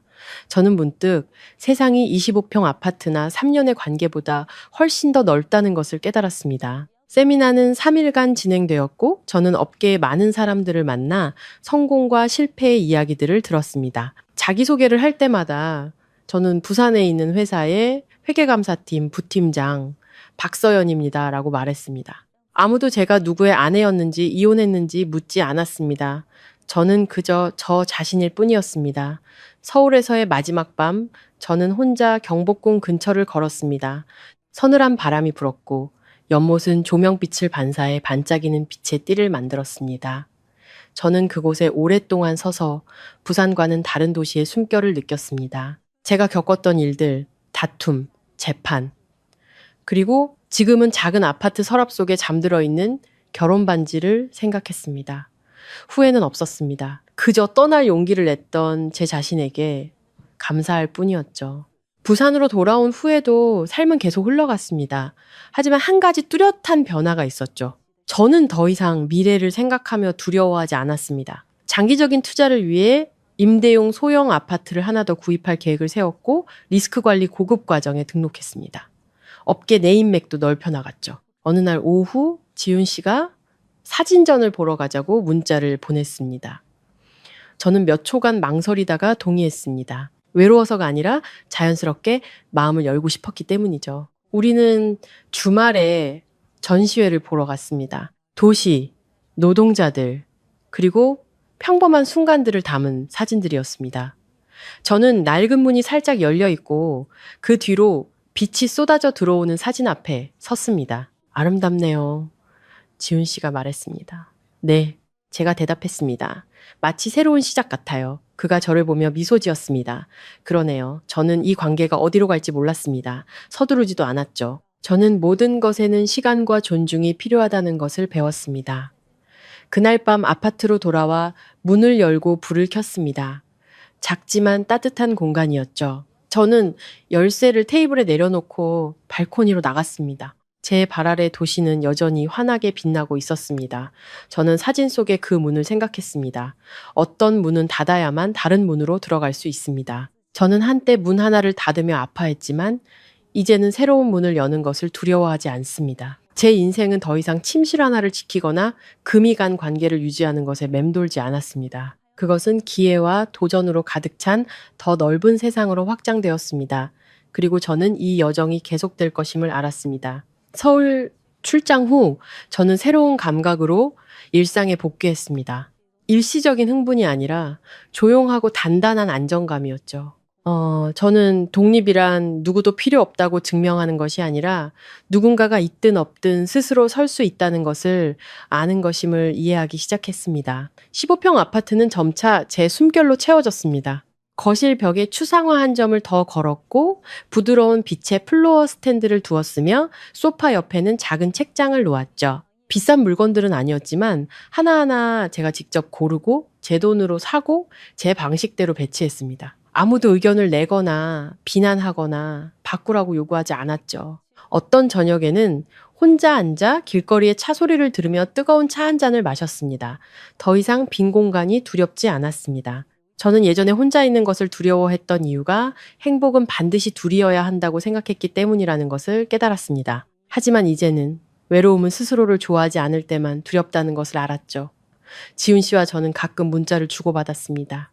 쉴 새 없이, 압박감 없이요. 때로는 업무에 관한 질문, 아침 커피 사진 또는 전문 분야 기사 링크 같은 것들이었죠. 그 연결은 너무나 가벼워서 제가 어떤 관계에 들어서고 있다라는 느낌보다는 그저 저를 존중하는 사람과 대화하고 있다라는 느낌이 들었습니다. 어느 날 밤 제가 월간 보고서를 마무리하고 있을 때 전화가 다시 울렸습니다. 이번에는 진우의 번호였죠. 저는 화면을 몇 초간 바라보다가 전화를 받았습니다. 서연아, 방해하는 건 아니지? 할 말에 그냥 소식 하나 전해주려고. 진호가 완전히 고향으로 내려갔어. 거기서 새로 시작하고 싶대. 저는 놀라지 않았습니다. 잘 됐네. 나도 강릉으로 이직하는 걸 생각 중이야. 여기 계속 있으니 너무 많은 기억들이 떠올라서 저는 잠시 침묵하다가 대답했습니다. 어디로 가든 당신이 뭘 찾고 있는지 안다면 괜찮을 거야. 진우는 전화기 너머로 희미하게 웃었습니다. 아마 나 자신을 찾고 있는 것 같아. 전화는 평화롭게 끝났습니다. 저는 더 이상 그와 관련된 소식에 강하게 반응하지 않는다는 것을 깨달았습니다. 분노도 아쉬움도 없이 그저 오래된 지인이 이직했다는 소식을 들은 듯한 평온함만이 남았죠. 시간이 흘러 새로운 프로젝트가 또 시작되었습니다. 저는 바빴지만 예전처럼 휩쓸리진 않았습니다. 주말에는 온전히 쉬는 법을 배웠죠. 어떤 날은 혼자 영화를 보러 가고, 어떤 날은 공원에서 책을 읽었으며, 어떤 날은 집에서 청소를 하고 음악을 들었습니다. 어느 일요일 오후 제가 투자했던 작은 부동산 프로젝트에서 수익이 났다는 이메일을 받았습니다. 큰 금액은 아니었지만 저를 미소 짓게 하기에 충분했죠. 저는 비상자금, 투자자금, 여행자금을 포함한 저만의 장기 재무계획을 세우기 시작했습니다. 나중에 누구에게도 의존하고 싶지 않았습니다. 그날 저녁, 지훈 씨가 저녁 식사를 제안했습니다. 레스토랑은 고층에 위치해 반짝이는 강물의 야경이 내려다 보였죠. 자리에 앉자 그가 물었습니다. 누군가와 다시 시작하는 것에 대해 생각해 본 적 있어요? 저는 피하지 않았습니다. 생각은 해봤지만 서두르진 않아요. 저도 그래요. 그가 미소 지었습니다. 부담을 느끼게 하고 싶진 않아요. 저는 그의 눈에서 소유욕이 없는 것을 보았습니다. 다시 시작하는 건 두렵지 않아요. 제 경계를 잃어버리는 게 두려울 뿐이죠. 그가 고개를 끄덕였습니다. 만약 언젠가 제가 당신의 경계를 넘어선다고 느끼면 그냥 말해주세요. 그 말은 저를 멈칫하게 했습니다. 로맨틱해서가 아니라 그 안에 담긴 존중 때문이었죠. 집에 돌아와 문 앞에 서서 열쇠에 손을 얹었습니다. 저는 문득 몇 년 전 캐리어를 손에 들고 25평 아파트 앞에 섰던 그 느낌을 떠올렸습니다. 그때 저는 존중받지 못해 떠났지만 지금 저는 제 작은 아파트로 절대적인 안전감을 느끼며 돌아왔습니다. 문을 열고 불을 켜자 부드러운 노란 불빛이 방 안을 가득 채웠습니다. 저는 발코니로 곧장 걸어가 도시를 내려다보았습니다. 바람이 부드럽게 머리카락을 스쳤죠. 저는 제가 얻은 것이 직위나 돈이 아니라 내면의 평화라는 것을 문득 깨달았습니다. 이혼은 저를 외롭게 만들 것이라고 두려워하게 했지만 실제로는 제 자신과 마주하게 해주었습니다. 저는 혼자 앉아도 공허하지 않은 법을, 혼자 잠들어도 불안하지 않은 법을, 누군가의 동의를 기다리지 않고 결정하는 법을 배웠습니다. 저는 더 이상 혼자 있는 것을 두려워하지 않았고 그렇기에 다시 한번 사랑하는 것도 두려워하지 않게 되었습니다. 지훈 씨와의 저녁 식사 이후 제 삶이 갑자기 바뀌진 않았습니다. 성급한 고백도, 밤새 이어지는 문자도 없었죠. 모든 것은 화분이 매일 조금씩 자라는 것처럼 아무도 알아채지 못할 만큼 천천히 진행되었습니다. 우리는 더 자주 만나기 시작했지만 여전히 건강한 거리를 유지했습니다. 출근 전 아침 커피를 마시거나 주말에 시민공원을 짧게 산책하는 시기였죠. 저는 더 이상 과도하게 방어적인 태도를 취하지 않는다는 것을 깨달았습니다. 그의 말 한마디 한마디를 분석하거나 그가 진우와 같지 않을까 의심하지 않았습니다. 저는 그저 관찰하고 느끼고 제 자신을 위한 냉철함을 유지했습니다. 어느 날 저녁 단골 카페에 앉아 있을 때 지훈 씨가 저를 오랫동안 바라보다가 물었습니다. 자신이 너무 강하다고 생각해 본 적 있어요? 저는 웃음을 터뜨렸습니다. 그럼요. 많은 사람들이 그렇게 생각하죠. 저는 그렇게 생각 안 해요. 그럼 어떻게 생각하는데요? 당신은 명확해요. 그 명확함은 아무나 가질 수 있는 게 아니죠. 그 말은 저를 생각에 잠기게 했습니다. 3년 전 제가 거실 한가운데 캐리어를 놓았을 때 사람들은 저를 냉정하다고 했습니다.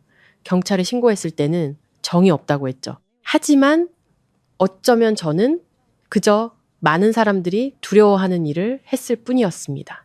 바로 경계를 설정하는 것이었죠. 저는 지훈 씨를 보았습니다. 저는 제 자신에게 관대해지고 싶지 않아요. 그리고 저는 당신이 저 때문에 변하길 원하지 않아요. 우리는 서로를 바라보았고 더 이상의 설명은 필요 없었습니다. 제 일은 연중 가장 바쁜 시기에 접어들었습니다. 부팀장으로서 새로운 프로젝트 2개를 추가로 맡아야 했고 팀원들을 관리하고 신입 사원들을 교육해야 했죠. 거의 자정이 다 되어서야 집에 들어오는 날도 있었지만 예전과는 달랐습니다. 왜 늦었는지 누군가에게 설명해야 하는 피곤함이 없었죠. 또 야근이야 라는 불만 섞인 목소리를 들을 필요도 없었습니다. 그저 문을 열고 불을 켜고 가방을 내려놓고 숨을 내쉬면 그만이었습니다. 그렇게 늦은 어느 날 밤 진우에게서 문자가 왔습니다. 강릉으로 이사했어. 다음 주부터 새 직장 출근이야. 저는 답장하기 전 한참 동안 화면을 바라보았습니다. 잘 정착하길 바라. 그게 전부였습니다. 더 묻지도 과거를 들추지도 않았죠. 어떤 이야기는 적절한 순간의 침묵으로 끝내야만 합니다. 시간이 흐르면서 저와 지훈 씨의 관계는 선언이 아닌 구체적인 행동으로 한 걸음 더 나아갔습니다. 그는 주말 저녁에 과일 봉지나 새 책을 들고 제 아파트를 찾아오는 것에 익숙해졌죠. 그는 항상 문을 두드렸고 제가 열어줄 때까지 기다렸습니다. 결코 멋대로 들어오지 않았죠. 한 번은 제가 요리를 하고 있을 때 그가 물었습니다. 채소 씻는 거 도와줄까요? 제가 채반을 건네자 그는 아주 꼼꼼하고 깔끔하게 씻었습니다. 저는 문득 과거에 이런 사소한 디테일들을 놓쳤다는 것을 깨달았습니다. 보지 못해서가 아니라 당연하다고 생각했기 때문이었죠. 이제 저는 존중을 표현하는 모든 행동 하나하나를 소중히 여깁니다. 또 다른 저녁, 우리가 발코니에 앉아 있을 때 그가 말했습니다. 당신이 상처받았던 거 알아요. 제가 누군가를 대신한다고 생각하지 않았으면 좋겠어요. 저는 바람에 흔들리는 작은 화분들을 내려다보았습니다. 누구도 다른 사람을 대신할 순 없어요. 각자의 이야기가 있는 거니까요. 그럼 우리는 뭐라고 생각해요? 저는 몇 초간 생각했습니다. 함께 걸어갈 수 있을지 시험해보는 두 명의 성인. 그가 미소 지었습니다. 그 정이 마음에 드네요. 저는 더 이상 관계를 정의하는 것을 두려워하지 않았습니다. 그 안에서 제 자신을 잃는 것이 두려울 뿐이었죠. 그리고 이번에는 그러지 않을 것이라는 것을 알았습니다. 어느 날 회의 중에 엄마에게서 전화가 왔습니다. 저는 양해를 구하고 밖으로 나와 전화를 받았죠. 예, 마포 살 때 이웃이 그러는데 네 아파트 새 주인이 들어왔다더라. 저는 엄마가 보지 못했지만 고개를 끄덕였습니다. 알고 있어요. 섭섭하진 않고 저는 사무실 복도를 보았습니다. 하얀 조명빛이 타일 바닥에 반사되고 있었죠. 아니 엄마, 그냥 모든 게 정말로 끝났다는 느낌이에요. 그날 밤 저는 새 아파트로 돌아와 결혼 반지를 넣어둔 서랍을 열었습니다. 반지를 들어 손가락 사이에서 부드럽게 돌려보았죠. 차가운 금속은 여전히 빛났지만 더 이상 구속의 의미는 없었습니다. 저는 그 반지를 몇 장의 낡은 사진과 함께 다른 작은 상자에 넣었습니다. 영원히 간직하기 위해서가 아니라 제가 얼마나 긴 길을 걸어왔는지 상기하기 위해서였죠. 저는 거울 앞에 서서 제 눈을 들여다보았습니다. 저는 더 이상 가치를 증명해야 하는 여자가 아니었습니다. 저는 제 가치를 아는 사람이었습니다. 지훈 씨와의 관계는 대체품이 아니었습니다. 그것은 한 걸음 나아가는 것이었고 두려움 없이 사랑하고 이성을 잃지 않고 믿어볼 기회였습니다. 그리고 미래가 어떻든 저는 맞설 만큼 충분히 강하다는 것을 알았습니다. 저와 지훈 씨의 관계는 요란하지 않았습니다. 회사에서는 아무도 우리가 어떤 사이인지 정확히 알지 못했죠. 그저 가끔 퇴근 후 함께 가는 모습을 볼 뿐이었습니다. 저는 제 사생활이 사람들의 입에 오르내리는 화제가 되길 원치 않았습니다. 온갖 일을 겪고 난 후 저는 행복이란 아는 사람이 적을수록 오래 간다는 것을 배웠습니다. 어느 날 오후 지훈 씨가 주말에 자신의 부모님 댁에 인사를 드리러 가자고 제안했습니다. 그 말은 저를 멈칫하게 했습니다. 제가 진지하지 않아서가 아니라 인사라는 두 글자가 다른 기억과 연결되어 있었기 때문이죠. 저는 몇 초간 침묵했습니다. 너무 서두르고 싶지 않아요. 그는 전혀 언짢은 기색 없이 저를 보았습니다. 알아요. 그냥 제가 진지하다는 걸 알려주고 싶었어요. 저는 고개를 끄덕였습니다. 믿어요. 하지만 시간이 좀 필요해요. 그의 짧고 간결한 대답은 제 마음을 가볍게 했습니다. 압박도 재촉도 없이 그저 열린 문 하나. 하지만 그 문을 언제 넘어갈지는 제게 달려 있었습니다. 그날 밤 저는 침대에 누워 새하얀 천장을 바라보았습니다. 제가 무엇을 두려워하고 있는지 스스로에게 물었죠. 과거를 반복하는 것, 믿음을 주었다가 다시 실망하는 것, 아니면 제 자신이 약해지는 것. 저는 알았습니다. 계속 두려움만 붙잡고 있으면 스스로를 안전지대에 가두게 될 것이고 그렇다고 냉철함 없이 나아가면 또다시 대가를 치르게 될 것이라는 것을요. 다음 날 아침, 저는 엄마에게 전화했습니다.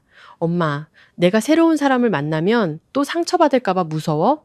엄마는 전화기 너머로 부드럽게 웃으셨습니다. 사랑하는데 두렵지 않은 사람이 어디 있겠니? 하지만 사랑하지 않으면 외로움이 두렵지. 중요한 건 네가 여전히 너 자신으로 있느냐는 거야. 저는 여전히 저예요. 그럼 엄마는 두렵지 않다. 그 말은 마치 개처럼 저를 의심의 파도 속에서 붙잡아 주었습니다. 그 후 며칠 동안 저는 지훈 씨를 더 관찰했습니다. 흠을 잡으려는 게 아니라 그가 다른 사람들을 어떻게 대하는지 이해하기 위해서였죠. 저는 그가 젊은 동료들에게 인내심 있게 강요하지 않고 말하는 방식을 보았습니다. 팀 내 갈등을 솔직하지만 모욕적이지 않게 처리하는 방식을 보았죠. 그가 제 공간을 존중하는 방식도 보았습니다. 절대 제 허락 없이 제 휴대폰을 열지 않았고 제가 바쁠 때 캐묻지 않았습니다. 어느 날 밤 제가 분기 보고서를 마무리하고 있을 때 그가 문자를 보냈습니다. 지금 집 앞인데 바쁘면 그냥 갈게. 저는 화면을 보고 미소 지었습니다. 내려갈게요. 우리는 아파트 아래 작은 카페에 앉았습니다. 그는 미래 계획에 대해 이야기했습니다. 경영학 과정을 추가로 수강하고 2년 안에 더 높은 직책으로 옮기고 싶다고 했죠. 그는 가만히 있고 싶어 하지 않았습니다. 발전하고 싶어요. 그가 말했습니다. 저는 그를 보며 그 열망이 저와 무척 닮았다는 것을 깨달았습니다. 저도 그래요. 우리는 결혼이나 동거에 대해 말하지 않았습니다. 우리는 목표, 계획, 그리고 각자가 이루고 싶은 것들에 대해 이야기했죠. 저는 처음으로 한 남자와 미래에 대해 이야기하면서 무언가를 희생해야 한다는 느낌을 받지 않았습니다. 또 다른 저녁, 그가 제 아파트에 왔을 때 저는 단도직입적으로 말했습니다. 저한테 원칙이 하나 있어요. 무슨 원칙인데요? 아무리 사소한 일이라도 누구도 저를 대신해서 결정할 수 없어요. 그가 고개를 끄덕였습니다. 저도 원칙이 하나 있어요. 당신의 자유는 저에게 위협이 아니에요. 저는 그를 오랫동안 바라보았습니다. 그 말은 과거 진우가 저에게 너무 계산적이고 이성적이라고 했던 순간들을 떠올리게 했습니다. 그때 제 독립심은 가시돋친 의자처럼 여겨졌지만 지금은 제 모습의 일부로 인정받고 있었습니다. 시간이 흐르면서 저는 점차 더 마음을 열었습니다. 어느 주말 오후 저는 주도적으로 그를 아파트로 초대해 저녁 식사를 대접했습니다. 아빠가 좋아하시는 생선 매운탕을 끓였죠. 우리가 식사를 할 때 그가 말했습니다. 이런 느낌이 좋네요. 어떤 느낌이요? 누구도 연기할 필요 없는 느낌. 저는 미소 지었습니다. 저도 그래요. 식사 후 우리는 발코니에 앉았습니다. 부드러운 바람이 불고 발 아래 도시는 반짝였습니다. 서연 씨, 그가 천천히 말했습니다. 서두르진 않지만 제가 당신에게 진심이라는 건 알아줬으면 해요. 저는 그를 보았습니다. 알아요. 저도 진심이에요. 하지만 만약 언젠가 우리가 맞지 않는다고 느끼면 그때는 꼭 말해줘요. 제가 마지막으로 알게 되는 사람이 되게 하지는 말아줘요. 그가 고개를 끄덕였습니다. 약속할게요. 그 약속은 화려하지도 영혼을 맹세하지도 않았지만 솔직함에 대한 약속이었습니다. 그날 밤 그가 떠나고 저는 문을 닫고 몇 초간 문에 등을 기댔습니다. 더 이상 예전 같은 두려움을 느끼지 않았습니다. 한 남자가 제 세상을 무너뜨릴 수 있다는 강박관념에서 벗어났죠. 저는 그 세상을 제 손으로 다시 세웠습니다. 그리고 이번에 누군가 들어온다면 그것은 제가 허락했기 때문일 겁니다. 저는 믿기로 선택했지만 맹목적이지는 않을 겁니다. 저는 한때 믿음이 관계에서 가장 연약한 것이라고 생각했습니다. 하지만 온갖 일을 겪고 난 후 저는 믿음이 연약하지 않다는 것을 깨달았습니다.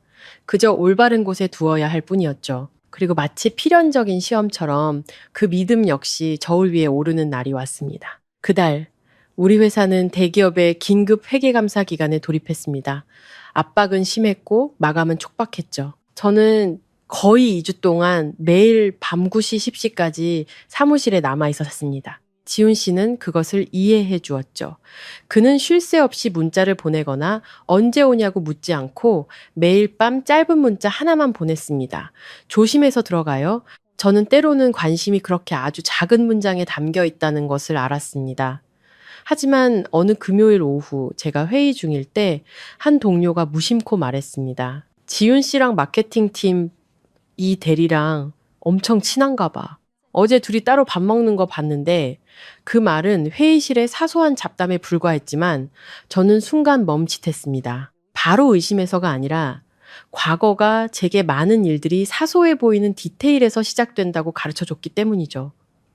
저는 바로 묻지 않고 평소처럼 일을 계속했습니다. 하지만 그날 밤 지훈 씨가 방금 회의 끝났어요. 서연 씨는 퇴근했어요. 라고 문자를 보냈을 때 저는 화면을 몇 초간 바라보다가 답장했습니다. 네, 퇴근했어요. 혹시 바빠요? 아니요. 왜요? 어제 이 대리님이랑 식사했다면서요? 몇 분간의 침묵 후 그가 답장했습니다. 네, 이 대리가 새 프로젝트 마케팅 자료 준비 중이라 제가 좀 봐줬어요. 저는 그 문자를 읽었습니다. 변명도 애둘러 말하는 것도 없었죠. 둘이서만요? 제가 덧붙여 물었습니다. 네, 만약 서연 씨가 불편했다면 미리 말하지 못해서 미안해요. 그 대답은 저를 멈추게 했습니다. 그는 피하지도 지금 나 의심하는 거야? 라며 날카롭게 반응하지도 않았습니다. 그저 솔직한 설명이었죠. 저는 천천히 타자를 쳤습니다. 누구랑 식사해서 기분 나쁜 게 아니에요. 그냥 제가 마지막으로 알게 되는 사람이 되고 싶지 않아요. 그는 곧바로 전화를 걸었습니다. 미안해요. 그게 보고해야 할 일이라고는 생각 못했어요. 하지만 서연 씨 기분은 이해해요. 서연 씨를 통제하고 싶지 않고 서연 씨가 의심하게 만들고 싶지도 않아요. 우리는 거의 15분간 대화했습니다. 목소리를 높이거나 비난하지 않고 그저 두 성인이 오해가 커지기 전에 그것을 명확히 하는 과정이었죠. 전화를 끊고 저는 잠시 조용히 앉아 있었습니다. 제가 더 이상 예전처럼 감정적으로 폭발하지 않는다는 것을 깨달았죠. 저는 추궁하거나 상상하거나 차갑게 침묵하지 않았습니다. 저는 직접 묻기를 선택했고 그는 직접 답하기를 선택했습니다. 아마도 그것이 가장 큰 차이점일 겁니다. 며칠 후 그는 이 대리도 함께 있는 팀 미팅에 저를 초대했습니다. 저를 보자 이 대리는 아주 자연스럽게 웃었습니다. 지훈 씨한테 얘기 많이 들었어요. 저는 미소로 화답했습니다. 저는 어색한 눈빛이나 모호한 분위기를 느끼지 못했습니다. 그저 함께 일하는 동료들일 뿐이었죠. 그날 밤 우리가 제 아파트로 돌아왔을 때 저는 솔직하게 말했습니다. 제가 예전에 믿음을 한번 잃었던 적이 있어서 가끔 다른 사람보다 더 예민할 때가 있어요. 그가 저를 아주 진지하게 바라보며 말했습니다. 당신이 추측하게 만들고 싶지 않아요. 무슨 일이든 제가 먼저 말할게요. 저는 고개를 끄덕였습니다. 믿음이란 맹목적으로 믿는 것이 아니라 명확한 설명을 들은 후에 믿기로 선택하는 것이었습니다. 제 일은 계속 순조롭게 진행되었습니다. 저는 감사팀의 예산을 결정할 권한을 추가로 부여받기 시작했습니다. 지출 항목에 서명할 때마다 저는 제가 전혀 모르는 사이에 공동 계좌에서 돈이 빠져나가던 옛날을 떠올렸죠. 이제 저는 숫자뿐만 아니라 제 인생을 통제하고 있었습니다. 어느 주말 저녁 지훈 씨가 제안했습니다. 부모님께 당신을 소개해드리고 싶어요. 이번에는 예전처럼 망설이지 않았습니다. 좋아요. 만남은 생각보다 간단했습니다. 그의 부모님은 강남의 작은 아파트에 사셨고 제게 이혼 경력을 묻지 않으셨습니다. 그저 무슨 일을 하는지, 무엇을 좋아하는지, 회계사 일이 힘들지는 않은지 물으셨죠. 그 관심에는 캐묻는 듯한 느낌이 없었습니다. 돌아오는 길에 그가 물었습니다. 부담스러웠어요? 일단은 아니에요. 그가 웃었습니다. 당신이 예전처럼 애쓰지 않았으면 좋겠어요. 저는 차창 밖을 보았습니다. 밤의 도시는 불빛의 행렬을 이루며 스쳐 지나갔죠. 저는 미래가 완벽할지는 모르겠지만 더 이상 억울함을 안고 거실 한가운데 캐리어를 놓는 그 여자는 아니라는 것을 알았습니다. 저는 침묵하는 대신 질문하는 법을, 참는 대신 말하는 법을, 그리고 믿음은 투명함과 함께해야 한다는 것을 배웠습니다. 그리고 이번에 어떤 시험이 닥쳐도 저는 두렵지 않을 겁니다. 직장에서의 성공은 요란하지 않지만 분명하게 찾아왔습니다. 부팀장으로 일한 지 1년 후 저는 회사의 전략위원회에 참여해달라는 제안을 받았습니다. 저는 유리벽 회의실에 앉아 화면에 펼쳐진 내년도 재무계획을 보며 문득 몇 년 전 거실 한가운데서 3개의 캐리어와 함께 홀로 앉아있던 제 모습을 떠올렸습니다. 만약 그날 제가 두려움 때문에 머물기로 선택했다면 아마 오늘 저는 이 자리에 앉아있지 못했을 겁니다.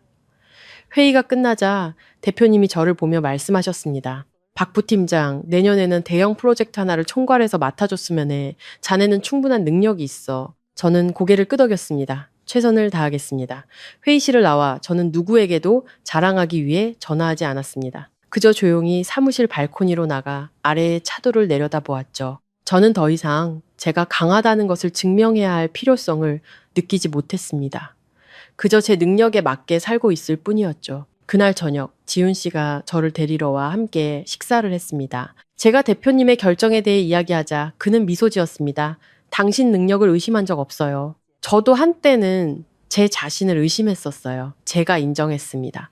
모든 일이 있고 난 후에요. 모든 일이 있고 난 후에 그가 제 손을 가볍게 잡았습니다. 붙잡으려는 손길이 아니라 함께 걷자는 손길이었죠. 저는 건강한 관계에서는 한 사람이 커지기 위해 다른 사람이 작아질 필요가 없다는 것을 깨달았습니다. 일주일 후 저는 진우에게서 이메일을 받았습니다. 문자가 아닌 긴 이메일이었죠. 그는 강릉에서의 생활, 새로운 직장, 그리고 시간 관리와 개인 재무 관리에 대한 강좌를 듣고 있다는 이야기를 했습니다. 이메일 끝에 그는 이렇게 썼습니다. 나는 내가 옳다고 생각했었다. 이제는 옳다는 것이 꼭 맞는다는 뜻은 아니라는 것을 안다. 저는 이메일을 읽고 노트북을 닫았습니다. 바로 답장하지 않았죠. 아직 화가 나서가 아니라 과거의 모든 것에 응답할 필요가 없었기 때문입니다. 그날 밤 저는 짧은 답장을 보냈습니다. 안정되고 평안하길 바라. 그걸로 충분했습니다. 제 삶은 계속 앞으로 나아갔습니다. 저는 주말 독서 클럽에 가입했습니다. 그곳에서 저처럼 결혼한 사람, 독신인 사람, 그리고 이별을 겪은 다른 여성들을 만났죠.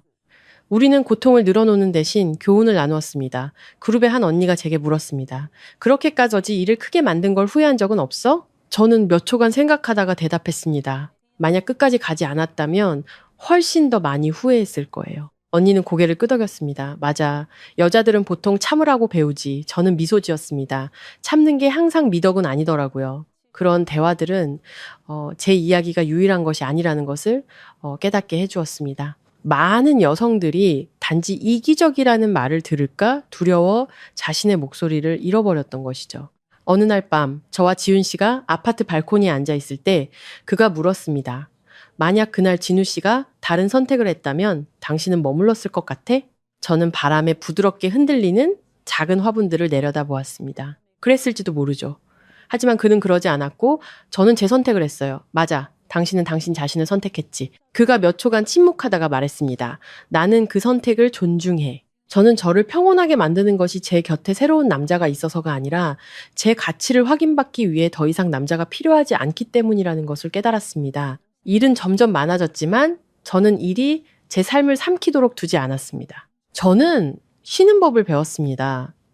독서클럽 친구들과 함께 제주도로 짧은 여행을 예약했죠. 몇 년 만에 처음으로 저는 누구에게도 보고할 필요 없이 누가 비난할까 걱정할 필요 없이 여행을 떠났습니다. 해변에 서서 파도가 해안으로 밀려오는 것을 보며 짠바람이 머리카락을 흩날렸습니다. 저는 제가 걸어온 길을 생각했습니다. 계산적이고 너무 이성적이라고 여겨지던 여자에서 자신의 경계를 지킬 줄 아는 사람으로 변한 저를요. 저는 더 이상 제가 옳다는 것을 증명할 필요가 없었습니다. 그저 올바르게 살면 그만이었습니다. 도시로 돌아와 제 작은 아파트로 들어서서 바닥에 캐리어를 내려놓았습니다. 이번에는 도망치기 위해서도 벗어나기 위해서도 아닌 그저 여행의 끝이었습니다. 저는 발코니 문을 열고 불 켜진 도시를 보았습니다. 저는 제 이야기의 마지막 장이 다가오고 있다는 것을 알았습니다. 제가 모든 것을 가졌기 때문이 아니라 제가 무엇을 필요로 하는지 명확히 알게 되었기 때문입니다. 시간은 생각보다 빠르게 흘렀습니다. 재판이 끝난 지 1년이 지났습니다. 만약 누군가 제게 지금도 그날 거실 한가운데로 캐리어를 끌고 나왔던 기분을 똑똑히 기억하냐고 묻는다면 저는 그렇다고 대답할 겁니다. 하지만 그 기억은 더 이상 날카롭지 않습니다. 마치 아몬 흉터와 같죠.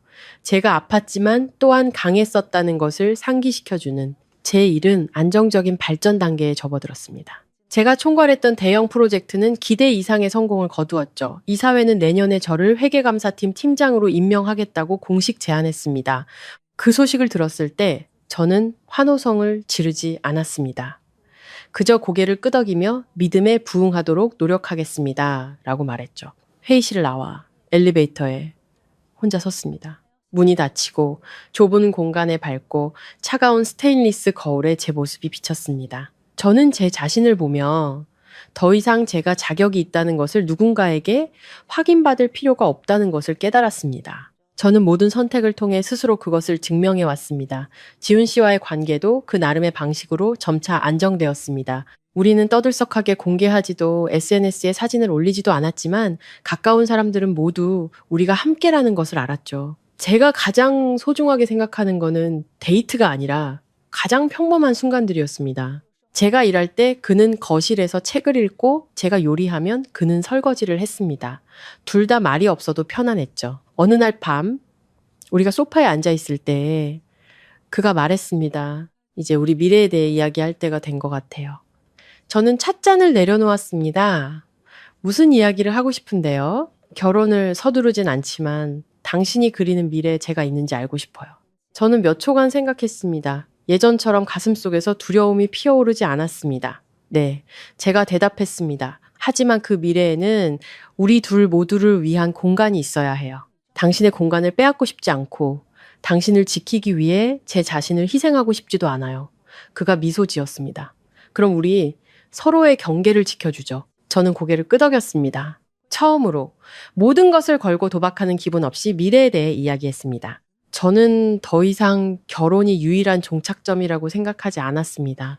저는 지속 가능한 관계란 두 사람이 서로에게 단단히 묶여 있어서가 아니라 매일 함께 있기로 선택하기 때문에 가능하다는 것을 이해했습니다. 어느 주말 아침 진호에게서 전화가 왔습니다. 그의 목소리는 예전보다 차분했죠. 형수님, 저 결혼해요. 저는 조금 놀랐습니다. 축하해. 형수님도 초대하고 싶어서요. 저는 몇 초간 침묵했습니다. 생각해 볼게. 이제 형수님이 아니라는 거 알아요. 하지만 그날 일이 없었다면 전 아직도 정신 못 차렸을 거예요. 저는 그의 목소리에서 진심을 느꼈습니다. 깨달았다니 다행이네.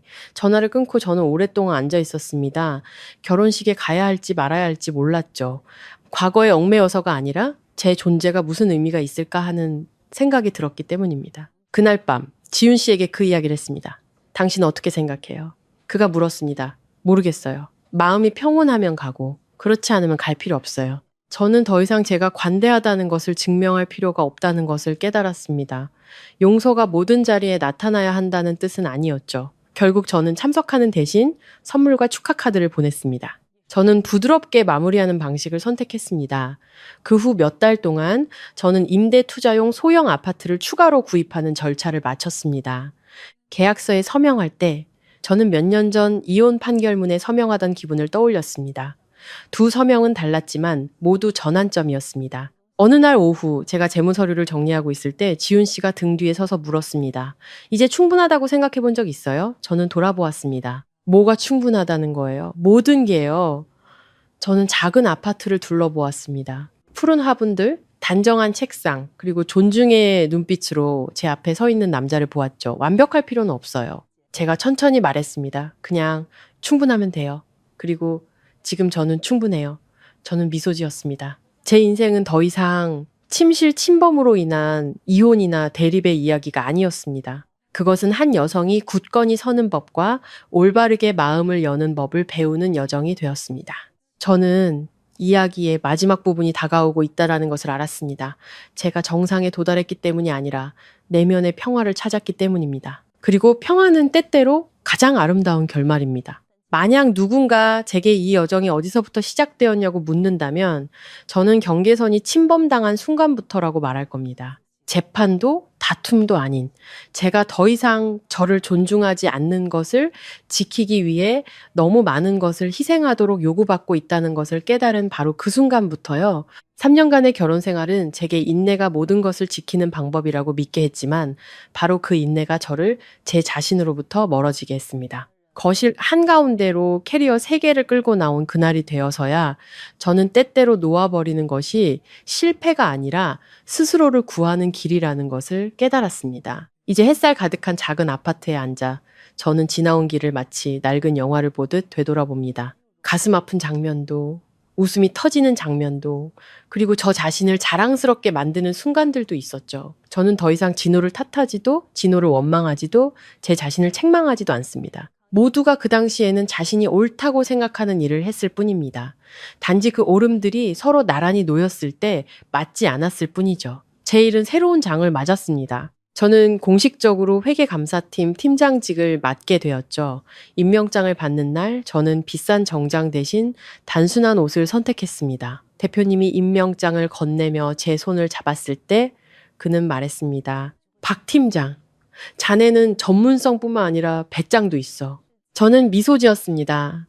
저는 그저 제 선택에 책임지는 법을 배웠을 뿐이에요.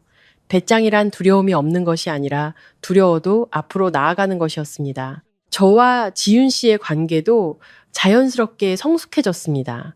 어느 날 밤 우리가 발코니에 앉아 있을 때 그가 말했습니다. 당신에게 결혼을 강요하고 싶진 않아요. 하지만 언젠가 당신이 준비된다면 당신 곁에 서 있는 사람이 저였으면 좋겠어요. 저는 그를 보았습니다. 더 이상 결혼이 두렵진 않아요. 제 자신을 잃는 게 두려울 뿐이죠. 그럼 우리 서로가 자신을 잃지 않도록 지켜주죠. 저는 그의 손을 잡았습니다. 의지하기 위해서가 아니라 함께 걷기 위해서였죠. 저는 미래가 어떻게 될지 모릅니다. 우리가 결혼할 수도 있고 지금처럼 계속 지낼 수도 있겠죠. 하지만 이번에는 제 모든 행복을 다른 사람의 손에 맡기지 않을 겁니다. 저는 그것을 제 자신 안에 간직할 겁니다. 어느 연말 오후 저는 근처에 볼 일이 있어 마포의 옛 아파트 단지를 다시 찾았습니다. 제가 살았던 건물 아래에 섰죠. 25평 아파트 창문에는 이제 다른 색의 커튼이 걸려 있었습니다. 아마 다른 가족이 그들만의 이야기와 함께 그곳에서 살고 있겠죠. 저는 슬프지 않았습니다. 그저 감사했습니다. 만약 그 시절이 없었다면 저는 경계를 설정하는 법을 배우지 못했을 겁니다. 만약 그 이혼이 없었다면 저는 존중의 가치를 이해하지 못했을 겁니다. 저는 등을 돌려 기다리고 있던 차를 향해 걸어갔습니다. 도시는 여전히 예전처럼 소란스러웠지만 저는 더 이상 몇 년 전에 그 여자가 아니었습니다. 저는 더 이상 제가 옳다는 것을 증명할 필요도, 이기적이라는 말을 들을까 두려워할 필요도 없었습니다. 저는 다른 사람을 사랑하는 것이 곧 자기 자신을 지워야 함을 의미하지 않는다는 것을 깨달았습니다. 이것은 실제 삶의 감정 조각들을 바탕으로 창작된 허구의 이야기이며 AI 음성을 통해 시청자분들께 전달하여 이야기를 통해 삶의 좋은 교훈을 얻으실 수 있도록 돕고자 합니다.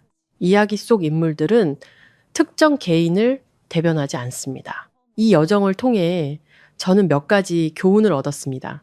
첫째, 사랑은 존중과 명확한 경계 없이는 존재할 수 없습니다. 둘째, 희생이 항상 미덕은 아니며 때로는 자기 자신을 잃는 것일 뿐입니다.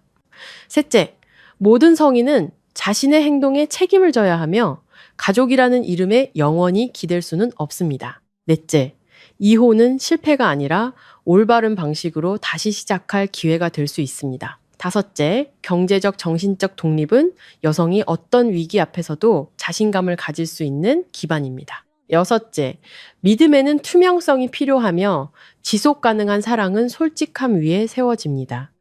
그리고 마지막으로 행복은 어떤 대가를 치르더라도 누군가를 곁에 두는 것이 아니라 어떤 상황에서도 자기 자신으로 있을 수 있는 것입니다. 이 이야기를 끝까지 들어주셔서 감사합니다. 여러분이 항상 자신의 경계를 지킬 만큼 강하고 올바른 사람에게 마음을 열 만큼 부드러우며 매일 스스로 자랑스러워할 수 있는 삶을 선택할 만큼 현명하기를 바랍니다.